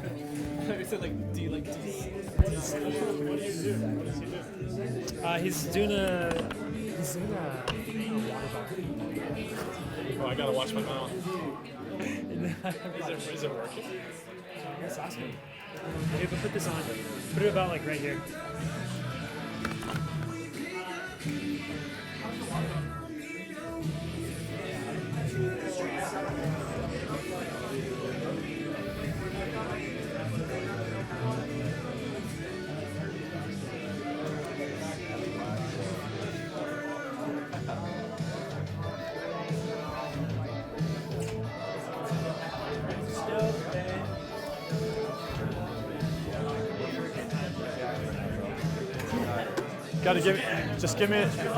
Just give me this last hour. Give me this last hour of focus, and you guys will make so much money. Where do we watch these videos? What videos? Oh, this one? The recorded one, yeah. Slack, Learning Suite. Hey, yeah, Keaton. Where does he watch the videos?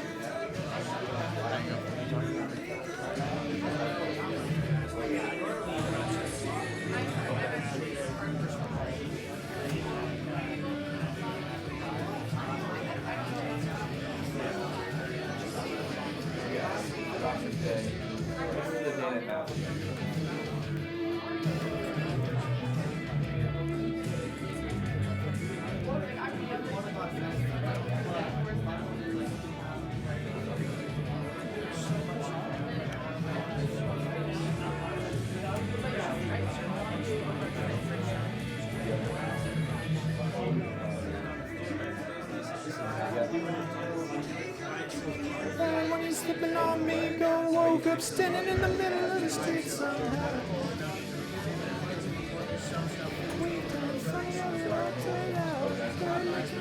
Hey, no problem. Hey, Keaton. Keaton. Is this okay?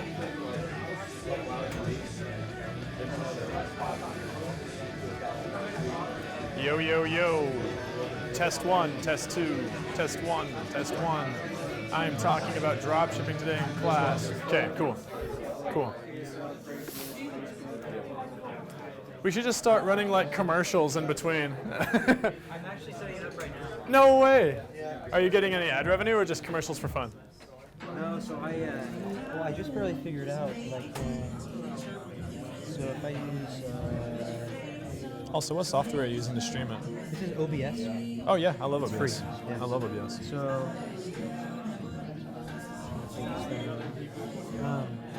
I don't know what I want to do for ads, but I'm just going to do like an opening, 5-minute break scene. Cool. We can figure something out. That's so cool. That's so cool. Okay, let's come back together. I need all the time I can get. Wait, Dan and Shay did something with Justin Bieber? All right, whatever. Okay.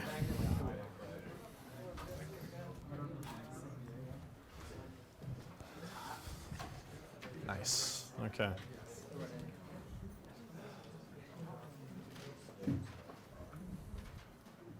Okay. We're going to go ahead and start. I don't know if everybody's back yet, but I'm the other TA. My name is Ben. Sup, man? Sup, man? Google Ads is not my thing, and I realized that very quickly. I want to learn, but I'm just slow with it. So when I took this class last year, Facebook ads caught my eye. I fell in love with it, and then drop shipping, I got hit by an ad on YouTube, almost bought some random guy's course, didn't do that, and then I was in his class, and that's how my story all started. So I love drop shipping. That's what I do. Probably the funnest and, in my opinion, the best way to make money. So we're going to go ahead and get cooking. I want to talk about first, like for those of you who don't know what drop shipping is, I want to do a brief, extremely brief overview what it is, why I do it and why you should too, how to get going, like the first couple steps you can take tomorrow or tonight. My biggest mistakes that cost me a ton of money, so you don't have to make them. Please don't be stupid like me. Like that is, we're going to spend the majority of our time talking about that, because you can learn the rest from Brigham. That hurt. So we're going to talk about that. And then of course we're going to talk about my story, and I'm going to leave you guys with the dropshipping toolkit, which is like the apps I use, ad copy I use, etc., so that you guys can get going quickly. So that's dropshipping. Does anybody want to explain this for me? Does anybody know dropshipping enough to give me the brief overview? You do it. I've heard about you. Okay, go ahead. Okay, so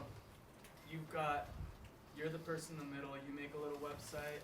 You find a supplier in China. You make Facebook ads. Customer finds you in your website. When they give me $30 for a water bottle, I tell the guy in China, hey, send that person a water bottle. Here's $10. Are you going already with your water bottle? Yeah. Are you positive? Are you profitable? With a water bottle? You're going to have to tell me how to do that, because water bottles for me never worked. I got shafted by water bottles. It was not good. Like, no, I'm not going to steal his idea. I just want to know how he did it. Because my Facebook, I ran a Facebook ad for water bottles. It was the most disgusting stats I've ever seen. I was like, no, we're never doing water bottles. Okay, so why do drop shipping after that little rant? First, it's low cost. Don't buy your Nintendo Wii or whatever Switch. Just get going on drop shipping. It's worth it. It's low risk. You can set up your store in a day and shut it down in the same day if it's not working. So you have no obligation. And then scalable. When you get recruited for jobs, when you work for someone else, essentially they give you either a salary. When you do summer sales, they give you a top of your commission, right? Like you can come make X amount this summer, and they're like super pumped about it. Drop shipping is not like that. They'll come up to me and be like, yo, bro, you can make 6 figures this summer. Like you can totally make 60 grand. And you're like, oh, cool, you just totally capped my potential. Thanks. Great recruiting. So drop shipping is not like that. If you find a machine that works and you build automated systems, you spend 15 minutes a day and make twice as much, because you literally just pump fuel into your already functioning machine. And then the best part is you can sell your drop shipping business. That's the good stuff. So My personal favorite reason is you can be a laptop nomad. You can do all your business from your phone or your laptop. So that means you can do what I did during August. I took a 1-month little excursion to Europe, and because I work for myself, you know, when you take a vacation in the normal world, you leave your job, you don't make any money, so you lose all that opportunity expense, right? Opportunity costs. Like, oh crap, I'm not working for a month, there goes $6,000 in my yearly paycheck. In addition to that, you're spending tons of money. A dropshipping business allows you to set up your business in a way to where you get free flights, which is dope. You can do all your work from your phone, so you don't have to stop working. And then your working takes between 15 minutes to an hour, so you can vacation all the rest of your day, still make money, and do it from wherever you want. So I was in Athens, Paris, and Rome, and Santorini. And and me and my buddy Bruce, who also does drop shipping, we wanted to have that stereotypical moment when you see a drop shipping ad on YouTube and you see the guy holding a laptop on the beach. We specifically brought our laptops to the beach so we could take that picture. It was extremely satisfactional. I have it. It's like most of my profile pictures on everything that has to do with business. All my personal profiles, I'm not that kind of guy, so it's still me. And then again, you can make money anywhere. And then this is something that you probably don't realize, but probably the most important part. By doing drop shipping, you're going to be learning Facebook marketing skills, Google Ads skills, et cetera, all your advertising. And I'm probably going to be learning how to build websites that convert. You're going to be learning ad copy, which a lot of people don't know how to do. So they pay you a lot of money to do for you. So even if your drop shipping is not functioning, you need to pump money into it, go build someone's website and get paid a ton of money for it. And it takes you an hour because you've done it for yourself 10 times. So getting started, what you need. I need you to have internet, computer. Great, you're all students. You should probably have one of those. $200, go work an extra shift. You need to have buddies that you can talk to. Now, this is something that I kind of put in here because everything else is like, oh, that looks like something you would need. However, if you don't have buddies to talk to, for example, I would throw all of my ideas at my friends. What? Oh, right here? Okay. So if you don't have buddies you can talk to, you're going to start throwing all these ideas that you believe are wonderful, and you're going to head into what I call the marketing tunnel. You have this brilliant idea that you don't share with anybody, and it doesn't work. And then you're like, how'd this not work? I'm a genius. Well, if you have a bunch of friends, they can be like, actually, Ben, you probably shouldn't market a phone case that's pink to men, right? Like, you have buddies that will snap you out of your little coma. And then probably the most important is mentors. Now, we all have Brigham, so there's no reason at all that any of you shouldn't be able to make money. Does that make sense? Like, you should all be able to make money doing this because he did, and because he did, I did, so do it. It just is the right thing to do. So, now that I've sold you on that, let's talk about the bread and butter. Your bread and butter is this, Shopify. Now, there are different website builders. We could talk about this for an hour. But essentially, ClickFunnels is great for one product. If you sell an online course, if you sell one pair of socks, basically, you don't want to interrupt their funnel at all, so you sell one thing.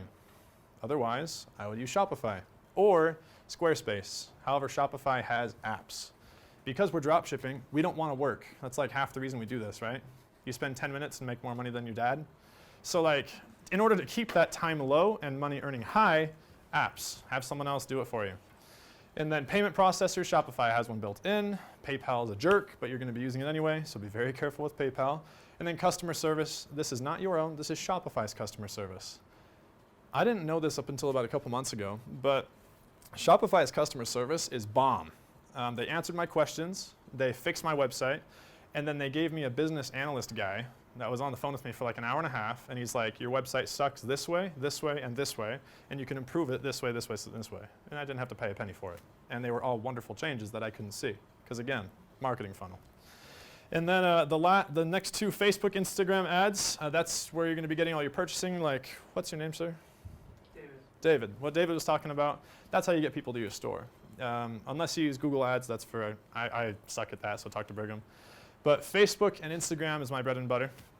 And then fulfillment, after you sell something, you should probably ship it to them. So you need to have all the systems in place that will hopefully be automated. So someone orders something, you look at your computer and it does the rest of the work for you. It's awesome. It's great. So, has anybody actually been or is advertising on Facebook or Instagram right now? Do you know the suffers and the pains of Facebook and advertising? Did you get a purchase within the first couple days? No. This is the pain point that I want to take a minute to talk about. How much you spend on it for your purchase? How much do you spend on Facebook ads? got one Be just honest. after a couple weeks. Was it your mom? It was very lucky for one person. Okay. But to start selling, it took like 2 months. But see how proud of you were? You remembered everything about that purchase. You were like, it's in Colorado. That $7 purchase. It makes your entire day. You hear the cha-ching. I was telling the last class, the minute you get your first sale, you made $0, but you're like, I'm gonna go to Olive Garden. We're gonna like, you know, like, you're like celebrating. I got my first sale, and I was like, I'm gonna buy my friend's dinner, and I was losing money. Anyway, so this is an addiction that you're gonna love. So I'm gonna talk about one of the ways that I avoid Facebook advertising in the beginning. So most people, I would say, if you're gonna use Facebook, you gotta have $500 to start this thing. Otherwise, like I would do it, use 200. And how would you do it? Well, who here uses Facebook? Just like checks every once in a while. Most people's hands should be up. Everybody does. You don't want to admit it because it's not trendy. Now, who uses Instagram? Everyone's hands goes up, no problem at all. Who actually uses Facebook? I'm old, so. I mean, there are some good uses for it, but there's like, what, 10 of you? 15? Who uses Instagram? This is why I like Instagram. It's more trendy, and for dropshipping's sake, we are trend seekers. So if you find a trend, ride the wave. So what I did, let's see what my next slide is. No, okay. So when you find a product, which we're going to talk about next, you build your website, you have all this stuff done, you're ready to go advertise. Facebook is a data mining machine. You're not going to get purchases until you've spent some significant amount of money getting your ad engagements, page likes. You're going to go from that, you're going to go down to cost per add to cart, cost per initiate checkout, cost per purchase. And when you finally get a purchase, you remember it forever, but you've lost $200. Because Facebook is a data game. If you have data, Facebook is a beast. It's wonderful. You can play that game and make a lot of money. If you don't have the data, it's an investment. You generally have to spend $500 to $1,000 before you make enough data to get going. And that's because lookalike audiences. So I'm going to go to the next slide just because I'm tired of looking at that one. So the way that we're going to do our Instagram ads. So we're not going to use the Facebook platform at all. Facebook owns Instagram, for those of you who didn't know. And when you're advertising, you can choose to only advertise on Instagram. That's not what I'm talking about. Is anyone in here an Instagram influencer? Do you have like, 200,000 followers? Do you sell posts? I dated one. Nice. Sure, that was great. Yeah, I know. I too, my friend, I too. 'Twas a dark time. Now, aside from that massive conversation we could have about that, influencers are where I go to make my first ads. So I'll make a little post, and I'll message the influencer and say, oh my gosh, I love your page so much. I love your theme. It's so pretty. Because I was selling a girly product, so I kind of had to girlify whatever I was saying. And I had my friend look over it, so it wasn't just me. And essentially, I just praised her page to the moon. She had like under 100,000 followers. And gave her a discount code and said, please post about my product. And for some reason, she said yes. So she posted about my product, cost me about $0 because I didn't have to spend any money, and I made 120 back in purchases. Free marketing. So go to your Instagram influencers, make a list of them, or like I did, pay a guy in India to make a list of them for you. And then go through the influencers and start choosing ones that you like, that fit with your brand. And then once they start making sales, you can establish a relationship with them and say, hey, that last post was great. In fact, I made a ton of money from it. Do you want to cut? Oh, you do? Sounds like you're a smart person. Let's partner up. Post about me 10 times. Like, it's a great thing. And then you give them a small cut of the sales, and it's just free marketing.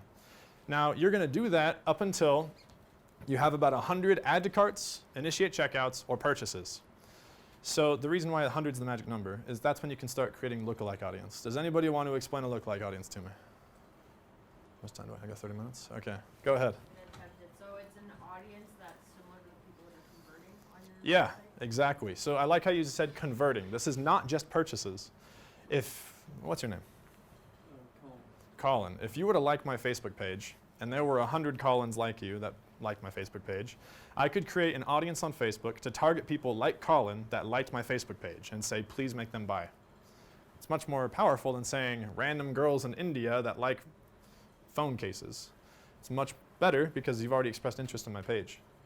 Now imagine how strong it would be if I could have 100 purchases and tell Facebook to go find a bunch of people that purchased from me and create little data twins for them and make them purchase from me. So that's why we play the Instagram game first. It's cheaper, you get those purchases quickly, the add to carts, initiate checkouts, create your lookalike audiences, and then you can start putting money into Facebook ads, which, to be honest, is where dropshipping gets really exciting. Because then that's the whole autopilot thing, when you're waking up and you have $100 and you're like, nice, I slept and made money. So we're going to talk about this now. The most common question I get asked about dropshipping is, well, how'd you find your product? Or different variations of that. Has anybody had a similar question? Say aye. Thank you. Okay, I was like, gosh, I feel like I'm talking to myself. So there are two ways, in my opinion, to do product research. On the left, you have trend searching, and on the right, you have mining for a prayer. So on the left, we're going to go with this first. Who has seen this Facebook ad? Right? Who has liked said ad ever, or bought something? Has anybody actually ever purchased something from a Facebook ad? This Instagram. Instagram, okay. Again, Instagram. I'm pumping Instagram right now. Did you buy something? Yeah, I bought several things off of Instagram. Okay, so I'm seeing a trend. Are you? So anyways, you're going to go to Facebook and Instagram, and you're going to make a new account called whatever your name is, Ad Finder. And you're going to go through and like and comment and go through the checkout process. Don't purchase. Just go through the checkout process, abandon the cart like a terrible human being, and then just get hit by all the really good ads. Because as you start to scroll on Facebook, I have an account that has thousands of ads that are all doing good. They have millions of views, thousands of likes, tons of shares. Being a dropshipper, I see the product. The product that I saw most recently was a grappling hook. Yes, a grappling hook.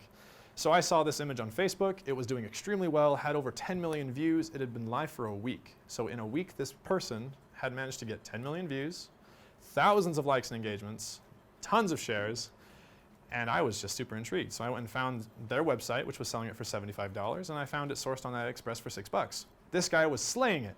So isn't that a pretty good indication of what I should do? He's already created a wave. He's already proven that this product is going to make money. Well, I can too. So I'm going to go create a website called the Grappling Hooks Co. and make a video somewhat like his. That's one way to find a product, is you find what's trending, sell in a similar niche, or just take the product, because we're drop shippers, and that's how it works. You plan on doing that? The grappling hook? Yeah. No. I got other things I'm working on. Very exciting. Like interest Zelda. Yeah. So I was mentioning the last class that the reason I saw that is because you play Zelda growing up and you have a little grappling hook. I just thought it was funny that someone's selling this thing, and he's killing it. So that's one thing, and then of course, I love Brigham's method of going to Google Trends, taking the more analytical approach, looking at it and saying, okay, well, it looks like bamboo products are trending right now. Let's go find a bamboo product, bamboo.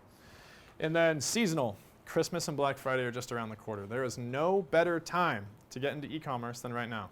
In fact, you have about a month until I would say it's a bad time, like get going. If you miss Black Friday, you're going to be competing with people that are spending a lot more money than you on ads. So start getting some data. Yeah, I just want to mention this. I had a guy about 4 years ago who he started a store selling frozen like dresses to people, like costumes. He didn't call it frozen obviously because of copyright reasons.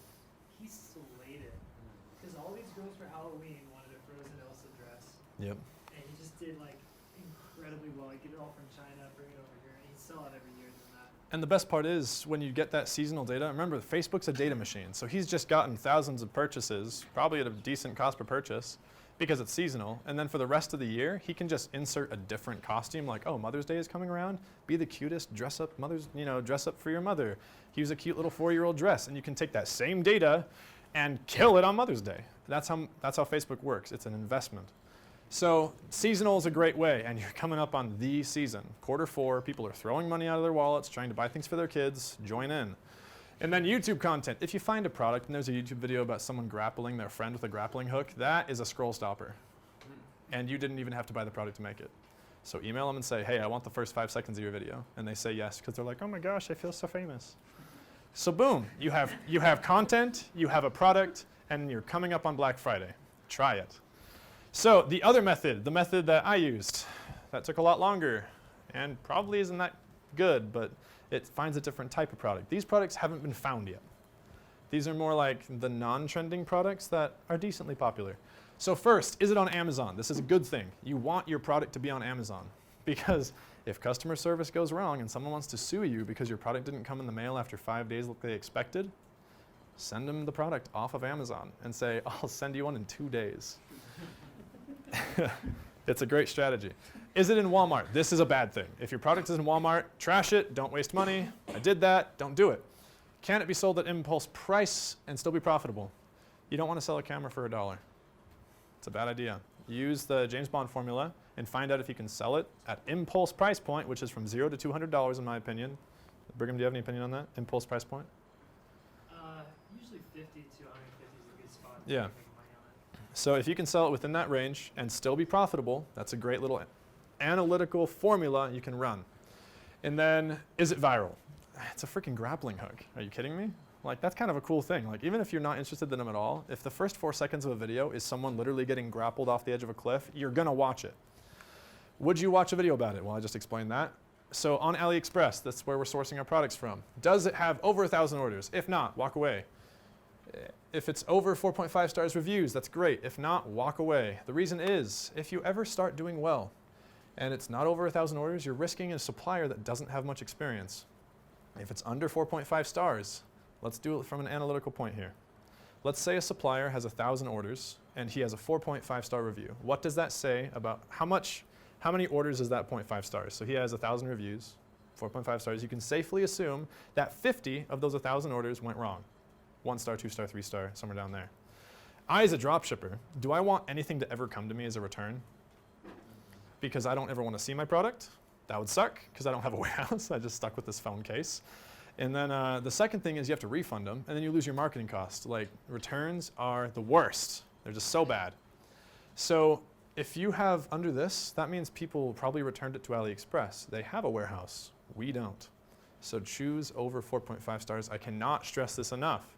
I made the mistake. It cost me a ton of money. I sent out a ton of Disney phone cases thinking that they were my phone case, but the supplier wasn't trustworthy and sent out a different phone case than the one they ordered. Disney came at me with a cease and desist, and I was like, I'm not selling Disney phone cases. And then they sent me a picture, and they're like, yes, you are. I'm like, whoa, that's awkward.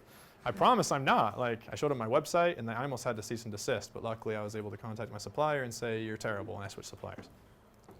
And then, of course, to negate that terrible experience, find multiple suppliers for your product.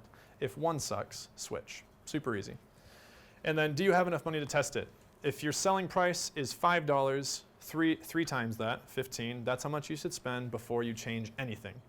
So if my phone case, I'm selling it for $20, right?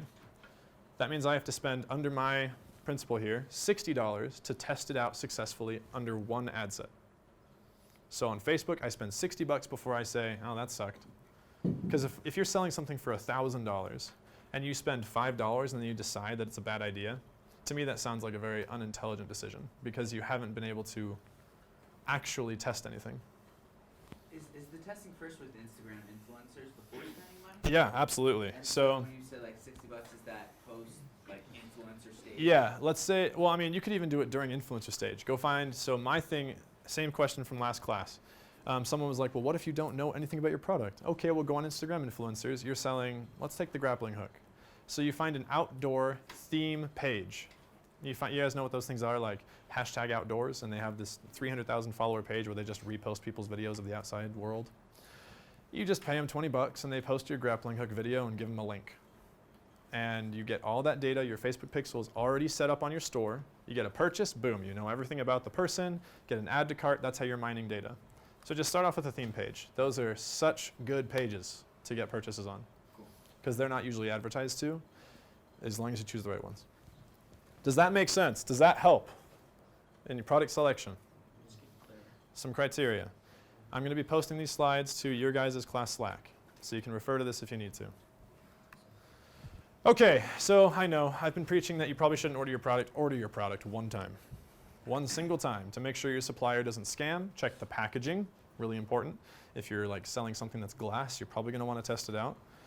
I would not recommend selling something that's glass. And then also the most important part of this is test shipping time. They're going to tell you that it's like 6 weeks. What if it gets to you in 2? Well, you just found out you don't need to like worry about that very much at all. So test one time. So buy one of your products, test it out, and if, again, another great reason if your product is on Amazon, you can get it in 2 days. go to Amazon, buy the product you're thinking of on AliExpress, and then when you're done taking all your product photography, send it back as a return. Low cost, ladies and gentlemen, low cost. I'm going to tell my story now. So that is all the information I want to give on the basics of drop shipping. I think my story would help inform you of things not to do, most importantly, and also a couple of tips and dreams you can aspire to in the next couple months.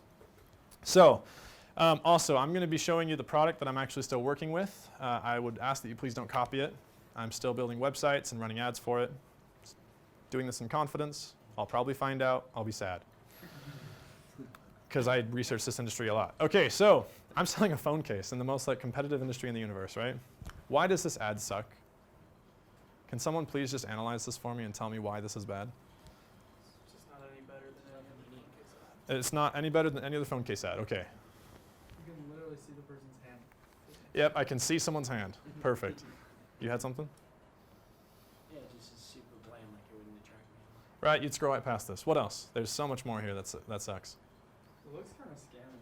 You're right. It is scammy. I mean, look how scammy that is. Would you buy something like that? No. People in Malaysia would. Go ahead. It's the font. I don't like the font at all. Yeah, the font was horrible. Oh my gosh. I needed a serious repentance process on the font. Like that was tough. What else? Can anybody actually tell what I'm selling? For pity's sake, I might be selling a phone. Like, the only thing that would save me here is my copy. And trust me, my copy did not save me. I'm pretty sure it said something like, oh my gosh, what a cool phone case. Click below to get yours, 90% off. Just kidding, free plus shipping. It was really bad. Horrible, horrible. So I advanced. So I'm going to go, before we talk about these ads and why they're a little bit better, I want to pull up my own statistics on my Facebook Ads Manager and show you what that ad did for me. Because yes, bad ads can, in fact, get purchases. So this is my Ads Manager. This is the whole shebang. And this one is the one we're going to look at. This is my first time that I was starting to get purchases. Now, this is with the bad ad, mind you. You can, in fact, get purchases with bad advertising. That doesn't mean you should. Please don't be scammy. It's just bad ethics, and I didn't even know. So, how do I jump into this? Let's go back. There we go. I'm going to break this down by country. Okay, so at this point, I had not asked for Brigham's help at all. I was going to prove him wrong. I'm going to show him how Gen Z I am and be like, yo, I can do everything on my own. Stupid. Stupid. So we're going to look at this ad. So does anybody want to tell me the problem here? My selling price was $6.99. Does someone want to tell me the problem?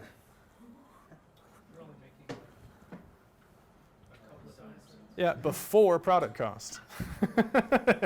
Yeah, so I was super pumped because I was like, oh my gosh, I had $500 coming into my account. And then I paid my supplier.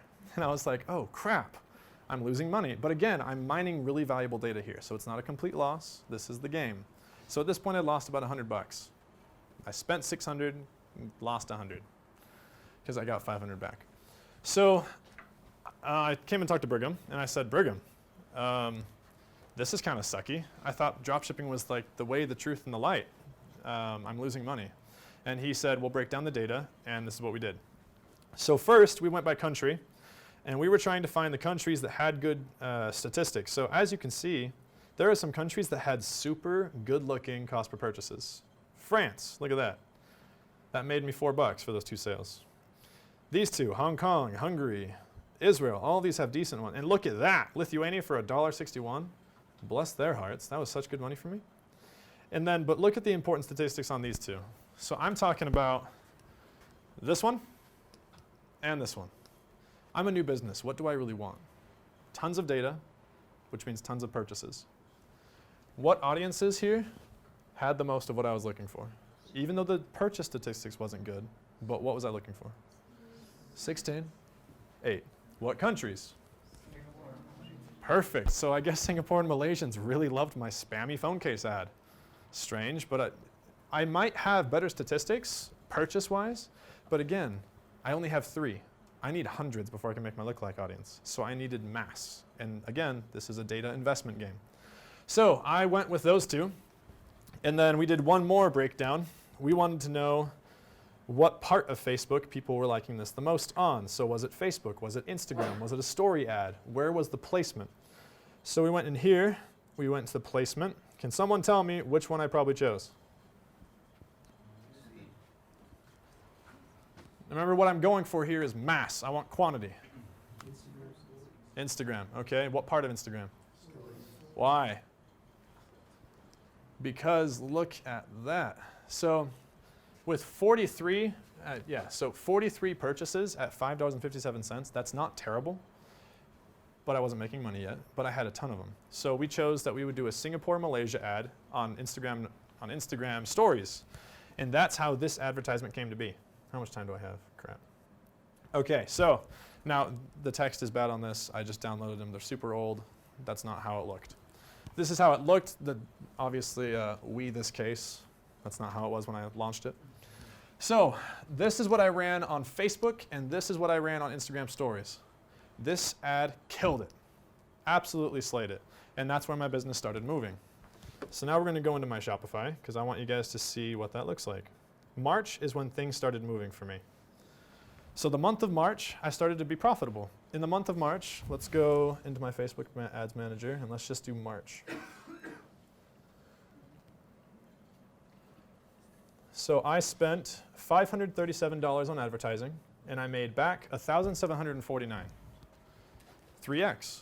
For drop shipping, that's bread and butter. That's perfect. Like, going up, of course, is always great, but because you're working with such slim margins, because we're drop shipping, that's exactly what I was looking for. And a 2% conversion rate, I was stoked about that. So that's what you want to see when you're starting to scale. This is an indication that my product is good enough to withstand the pressure of scaling. If your product doesn't have a decent conversion rate, you're not getting a decent amount of purchases, and you're not 3x, don't scale yet. Your data is not good enough. If you try to scale, your ads will die out, it'll fatigue, and you won't be able to revive it. So back to this.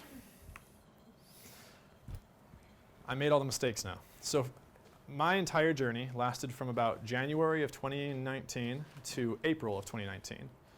January, I was thinking about drop shipping. February is when I officially started. And then after that, it was kind of touch and go. April was my biggest month. March, if you remember, I did $1,700 in revenue. April was $9,600. That was a huge increase. I was pumped about it.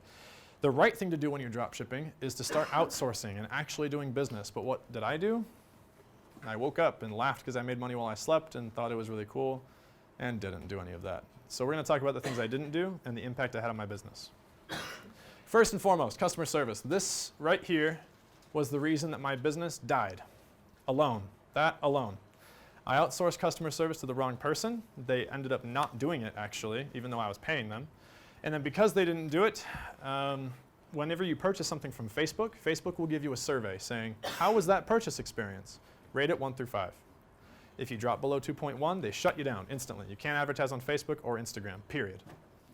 So I had now spent $12,000 on Facebook ads. My data was so valuable, and I was in the mobile accessories niche. So selling this business was looking really good for me.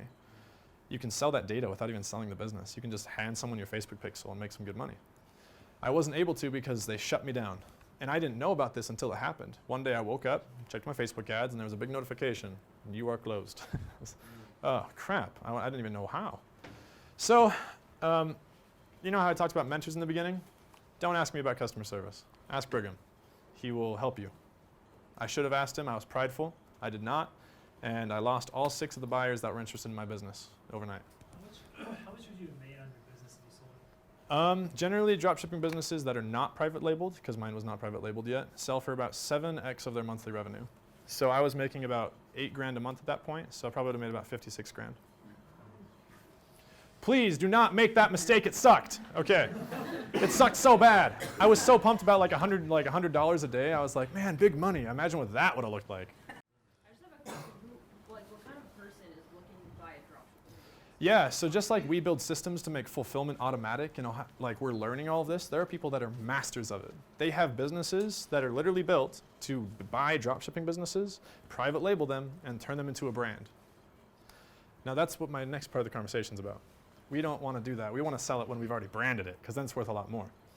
So fulfillment.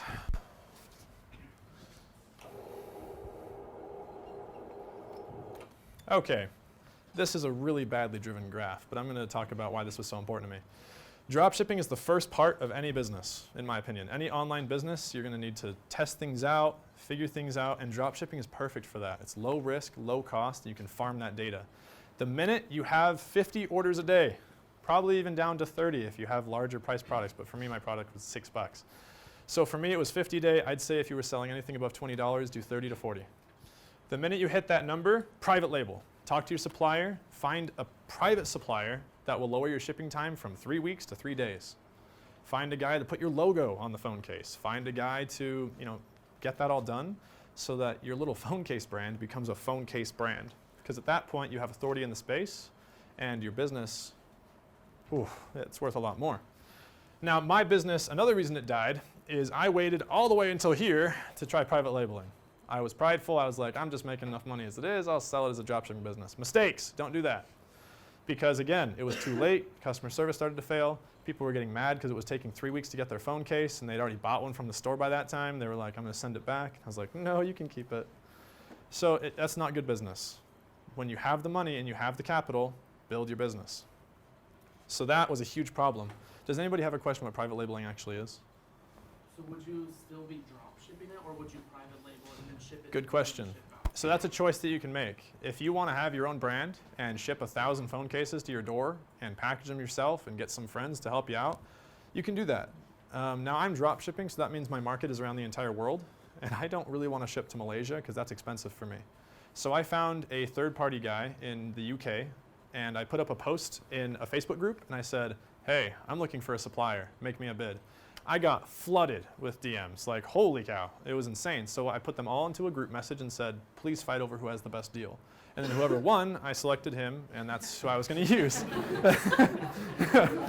Might not be the most genius idea, but it really worked for me as time effective, and I looked at it one day, and I looked at it the next day, and it was done. Of course, I checked him out and made sure he was legit. So does that answer your question? You can do it yourself, but what I voted for, because I don't want to work as much, I wanted to just kind of have it 15 minutes a day. So I went with a third party. A third party fulfillment center is what they're called. And they have connections that I simply don't have. And then they give you that, like, does your shipping costs go up a lot since you try to get it down? It depends. For me, in the deal that he gave me, no. He was charging me the same price for shipping. He was charging $1 extra to pay him per order. And I could afford that. That was awesome for me because I was getting warehouse space. He was going to private label and cover all of the manufacturer negotiations because he spoke Chinese. Super nice. I didn't have to touch anything. Basically, I said, you do stuff, I'll pay you. And he was like, great. So I'm hopefully still going to do that come December. And then fulfillment is not what I'm trying to talk about. Whatever that says. Product source. Oh, yeah. So you know how I was talking earlier about how the supplier I had sent out Disney Mickey Mouse cases? I didn't have all the extra suppliers that I wish I would have, so I had to spend 4 days of business, which is about $150 a day to $200 a day at the time revenue, literally just begging people to take me on as a seller. So I would go through AliExpress, I'd message people and be like, hey, this is the deal I had with this guy, can you copy it? Finally, I found someone, but have a list of 4 or 5 and save yourself this trauma. So, can I comment on something? Yeah, go ahead. Yeah, so we kind of talked about this in one of the life principles classes, that there's operations and then there's growth, right? Yeah. And so where would you say you were in this process? Like how did you start, where did you start out and how did you end up? Where did you find the mistake was? Yeah, all of my mistakes were that I wasn't focusing enough on growing. I wanted to just keep it all in-house. I wanted to do my own customer service and just try to bank as much money as possible because, well, I was greedy. When did that become a problem? When I tried to scale. The minute I tried to grow, it fell apart. Your business doesn't wait for you. No. Right? So if you're not focused on growth and you have all these things that you think you can handle right now, when he went from 1,900 to 10,000 in a month, he 5x'd. It wasn't possible to still do all those things that he thought he could do. Yep. Right? And so since he wasn't focused on growth the whole time, it literally collapsed the business. You've got to always be focused on growth. Guys, I might go 5 minutes over. Is that okay? You're good. Okay. Now, I want to just tap into that for just a minute. That kind of is something I'm really pumped about right now. Just like your business doesn't wait for you, it's really important that you balance your work life, right? You can't just sit there and worship your business all day long and expect it to be okay. I had systems that I thought made it easier for me to manage my own customer service. I had systems for the fulfillment that I thought I could just do it on my own. I went to great extent to make sure that I worked less by working more. It's not a balance you should ever try to do. You can't work more to work less. You have to have help. People that believe in the 4-hour work week, they don't do it alone. Am I wrong? Yeah, no, it's all. Okay, like literally you outsource. Have someone else do it. They're thankful for the money. It's a win-win. Okay, so. I'll just say this, if your business isn't viable to do that, then you got to rethink your pricing strategy. Because if it's not viable now, it's not going to be viable at 10x step. So I want to talk about the saddest part of this story. I'm not screened yet. Oh yeah, my bad. So just like I lost 50 grand by not being able to sell my business, if I had private labeled and done what I just barely explained to you and took that deal, I had an offer for 116 grand for my store. All the data. And that offer was from a huge, very popular mobile accessories company that just wanted my data. They didn't care about the brand. They just wanted my store. But because I didn't do those things I just barely talked about, I couldn't sell it.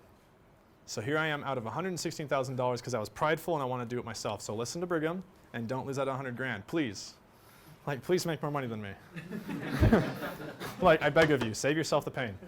So this is the toolkit. Now some of these come from pain points. For those of you that are running dropshipping businesses, I'm going to post this in the class Slack for your team. You guys can use this, use the apps. I'm going to go over them really quickly, and I want to leave the rest of the time for questions, and I want to do a short comment at the end.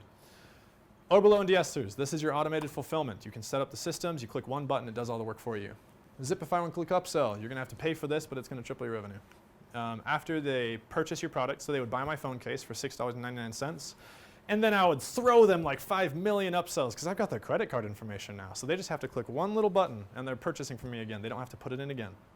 So I would throw them down this massive upsell funnel. Do you want 5 phone cases? How about 3? 2, screen protector, 2 screen protectors. Like, I would ask every question I could because at this point, I wasn't really caring about the customer experience. Now I would not do that. I would do maximum 3. Don't be stupid. Again, I hope you've learned from my $116,000 experience that I am not perfect. So please don't do 10 upsells. And then in-cart upsell. You know in Amazon when you're checking out and they're like, frequently bought together? It's free. Download that app, put it in your cart. When people are checking out, they'll see the little product suggestion. For me, it was a screen protector. I made a lot of money from that. Looks reviews. They are really good looking reviews and you can edit them. So if you take them straight from AliExpress, you go to your product page, you click a button, it imports reviews, and then you go make them sound a little bit better. Not like, not bad. Like if someone's saying that the product is okay, you don't change the word to freaking awesome. You just use better grammar. They use 6 commas and they're weird. So you just change the English and make it sound readable. And then Privy, it's a non-spammy looking pop-up for email. So you're going to use this to get people's emails the minute they try to exit the page, not when they come on the website. If you interrupt the customer experience when you're drop shipping, you will fail. I preach that, I tell everybody that, and it has not failed yet. Every time someone's like, hey, I put this pop-up up, and I'm like, take it down. They're like, no, I think I'm just going to try it. It has not worked yet. That's 6 people in the last month. And then sticky cart. If you scroll past the add to cart button on a page, the customer would then have to scroll back up to add the product to cart, right? That is one step that I, as a businessman, don't want my customers to take. So I just make a little add to cart button appear on the top of their page the minute that they scroll past the button. So they can continue reading the product description and they get to the bottom of it and they're like, wow, I like this. And you can just click the add to cart button that popped up. It's free. Out of my $27,000 of revenue, $2,000 came from that little random add to cart button. And then simple contact us form, it's a button on your website. They click it, they automatically send you an email. Order metrics, it does cost a substantial amount of money. But in drop shipping, you work in pennies and dimes. Your margins are not going to be huge. And order metrics will not let a single thing slip through the cracks. So they link your Facebook data, your Google data, all of your data. They take all the math, they do it for you. And then what they'll do is they'll give you all these numbers that I usually have to solve for myself. And they'll say, that ad was great. And I'll be like, huh, it was. And it saves me about an hour and a half of deciding that ad was great. I go and fix it. It was great. Fulfillment. So first, outsource now. The minute you have those orders, outsource your fulfillment. Stop using the apps, even though it's super easy. Get someone to do it for you. Customer service. Brigham. Just ask Brigham. Don't do me. Don't do that. That's a bad idea. And then advertising. This is a huge thing. You don't have a lot of money, I assume. So use Canva. Canva Professional is $12 a month. It's worth every single freaking penny. Unsplash and Pexels are 2 online platforms, open source photography. So whenever you're making your business Instagram, go to Pexels, type in girls with phone, and then download 9 images, upload them Instagram with cute copy, and your business looks like it's been alive for 1.5 years. Money, okay. I ignored everything Brigham said on this one, and it was really stupid. I'm still doing my books. I didn't download QuickBooks. So instead of... Remember that slide? When I was like, this is what 85% of dumb people do? Yeah, so I wasn't just dumb, I was an idiot. I was like, I was a flaming idiot. And why that was is now I'm sitting here with my business, which is no longer producing money, and I'm still spending time on it. Don't be me. And then set up banking the way that Brigham taught us, because I had everything flowing out of one account, and I'd like mix up a McDonald's purchase with an order, and people were like, I didn't pay $6.74 for that. And I was like, dang it, that was my Big Mac. like, it's just really crucial that you set up banking the right way. Please. So that's kind of the ending of my story. Now, sorry, go ahead, Brigham. No, I just want to comment on it. Go ahead, finish your vision. Just to kind of round about the entire thing, you guys are in the perfect place right now. You're in a class with a guy that makes a ton of money every month doing this. He taught me how to do it. I literally have no skills that you guys are not learning here. Like super basic Facebook marketing skills made me this money. And it was not a ton. I ended up profiting about $9.6 thousand, so $9,600 off of 3 months of work. So it was cool. And I usually had to work about 15 minutes to 30 minutes a day, not to mention a free trip to Europe. Cool bonus. So dropshipping is awesome. Give it a shot. The least you can do is lose a little bit of money, but learn skills that are going to make you money in a couple months, right? You might not make money from the drop shipping, but when you build someone else's website for $500 and it took you an hour to do, you made money. So give it a shot. Black Friday and Christmas is just around the corner. There's literally no reason. I can't think of a single reason why it's not a good idea. And make sure you spam Brigham and me with questions, because I didn't, and it lost me a lot of money. Yeah, Ben is a really great resource on Marco Polo. In your groups, I want you guys to hit us up for stuff like this. Let me say something real quick. Ben, go back to your Facebook ads manager. Yeah, no problem. And just scroll through how many campaigns you have. Yeah, no problem. Let me take away the placement. That's to make things lag. Okay. So, wait, that's not right. Campaigns, breakdown. Did I clear the breakdown? Yeah, you're good. Oh, this is only from March. Okay, there we go. I was like, no, no, no, that's not right. Okay. Yeah, so look at this. I mean, 126 campaigns he's running right now. And I just want to talk about this for a second. Like, Ben's a smart guy, no doubt. But what made Ben different than some of you in this class is that Ben was willing to fail, and fail enough times, like David, who went 4 weeks without a sale, to make this work. I mean, what he didn't tell you about this is that he tried 2 other businesses, and he literally labeled this ad for this phone, this is the last chance to make Oh, money. can I show it? Yeah, show the ad. I saw that one. I saw you pull that up. Yeah, it was the last ad. So, I mean, what I would take from this, and like some of the other things he's talked about as well, the clever things he's figured out, having Facebook groups, going on these things, Ben is on a quest for knowledge, right? He's not afraid to fail, and he's looking for opportunities to make money in any way he can. Think about what you're doing and how far you're going on this, because if you think that it's just taking a little bit of work here and there, you're probably wrong on this. You've got to be putting in the time and failing often at this before you're going to figure it out. Call that your education. You're not spending money on books, spend $500. Well, the worst that can happen is you make some money. Yeah. You got a job and a business for the rest of your life. I mean, the worst case scenario, you don't buy the Nintendo Switch right now. The best case scenario, you buy 10 of them. Like, to me, that's great odds. I like that too. Then you can live on a beach in Santorini. Yeah, and then you can end up in Santorini, and it costs you like $0 to get there. So I mean, just take thought of that. Like what Ben did here was really intelligent about how hard he was working at this and being willing to fail. I want to add on to that. The reason I think I failed is because I stopped working that hard once money started coming in. I got greedy. I was like, I wonder what it's like to not work as much. So I stopped learning. I stopped spamming YouTube videos, spamming Marco Polo. And the minute that I stopped, I can literally show you the ad where my ads started failing, and I quickly had to readjust. So learning is a process in dropshipping. The reason why you have to test so much is an ad is going to fail. Your ads are not evergreen. We're not that good. So you have to keep testing, and the minute one ad fails, you pump money into the next one you've been testing. So I want to open it up to questions. I've talked a lot about my products. I've tested 16 products now. I love dropshipping. It's a bomb, and I want to help everybody make more money than I did. So what questions do you have for me? Do you know if you have a preference between like a MacBook and a PC for running most of the apps and stuff? I don't think it matters in the beginning, right?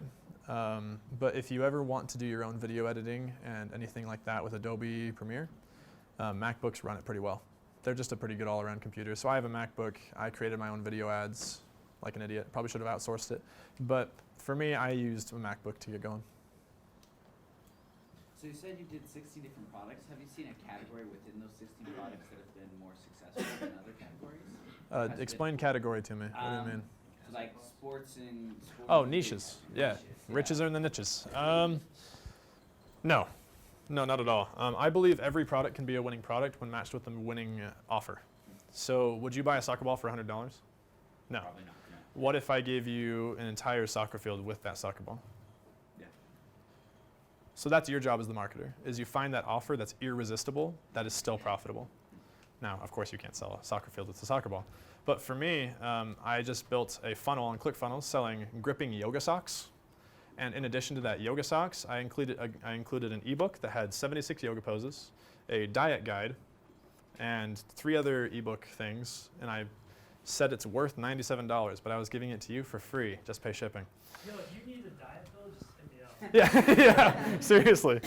But after all the ebooks and all that, my stats on that were great. I'm just not running it quite yet. I'm waiting for Black Friday. That's cool.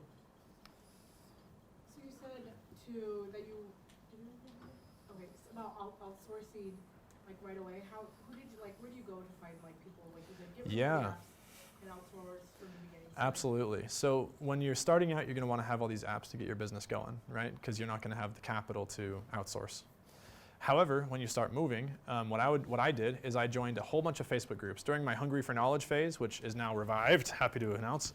But during that phase, I joined tons of Facebook groups. So I just went into one of those dropshipping Facebook groups and said, hey, send me your supplier infos. I want to get an outsourced guy.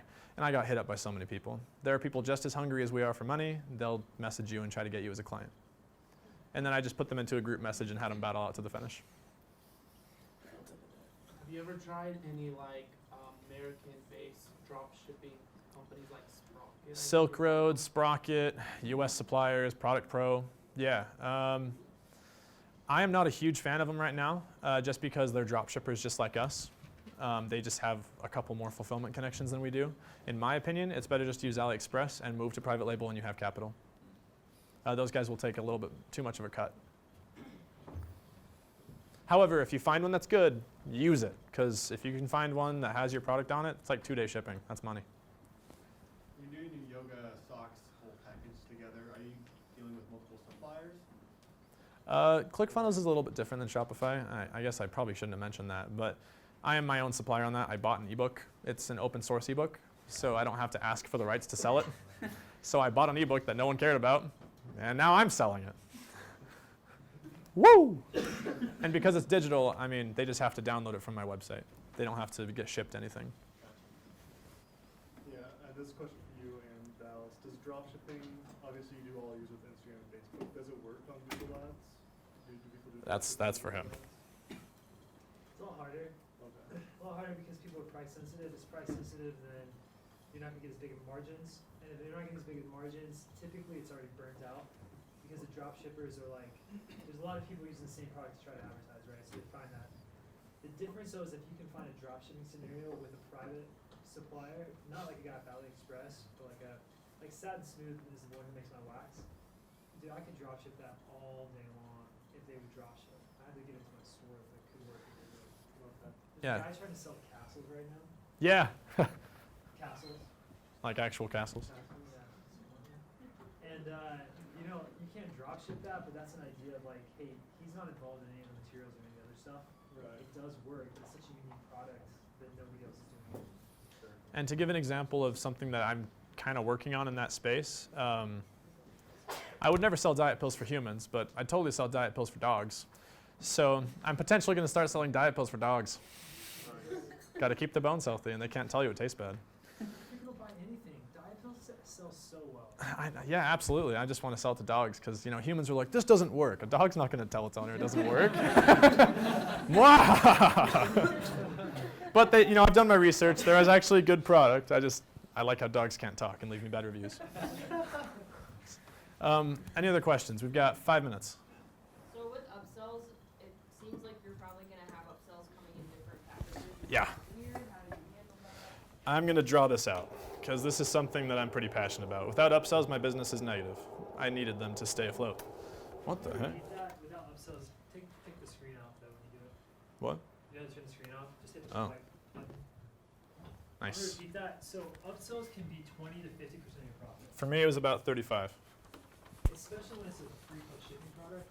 It doesn't cost anything to add in it. Pure profit for you. Okay, so C is the customer. C goes to my store via an ad. They're going to go through my checkout process. So they add to cart, and then they go to initiate checkout.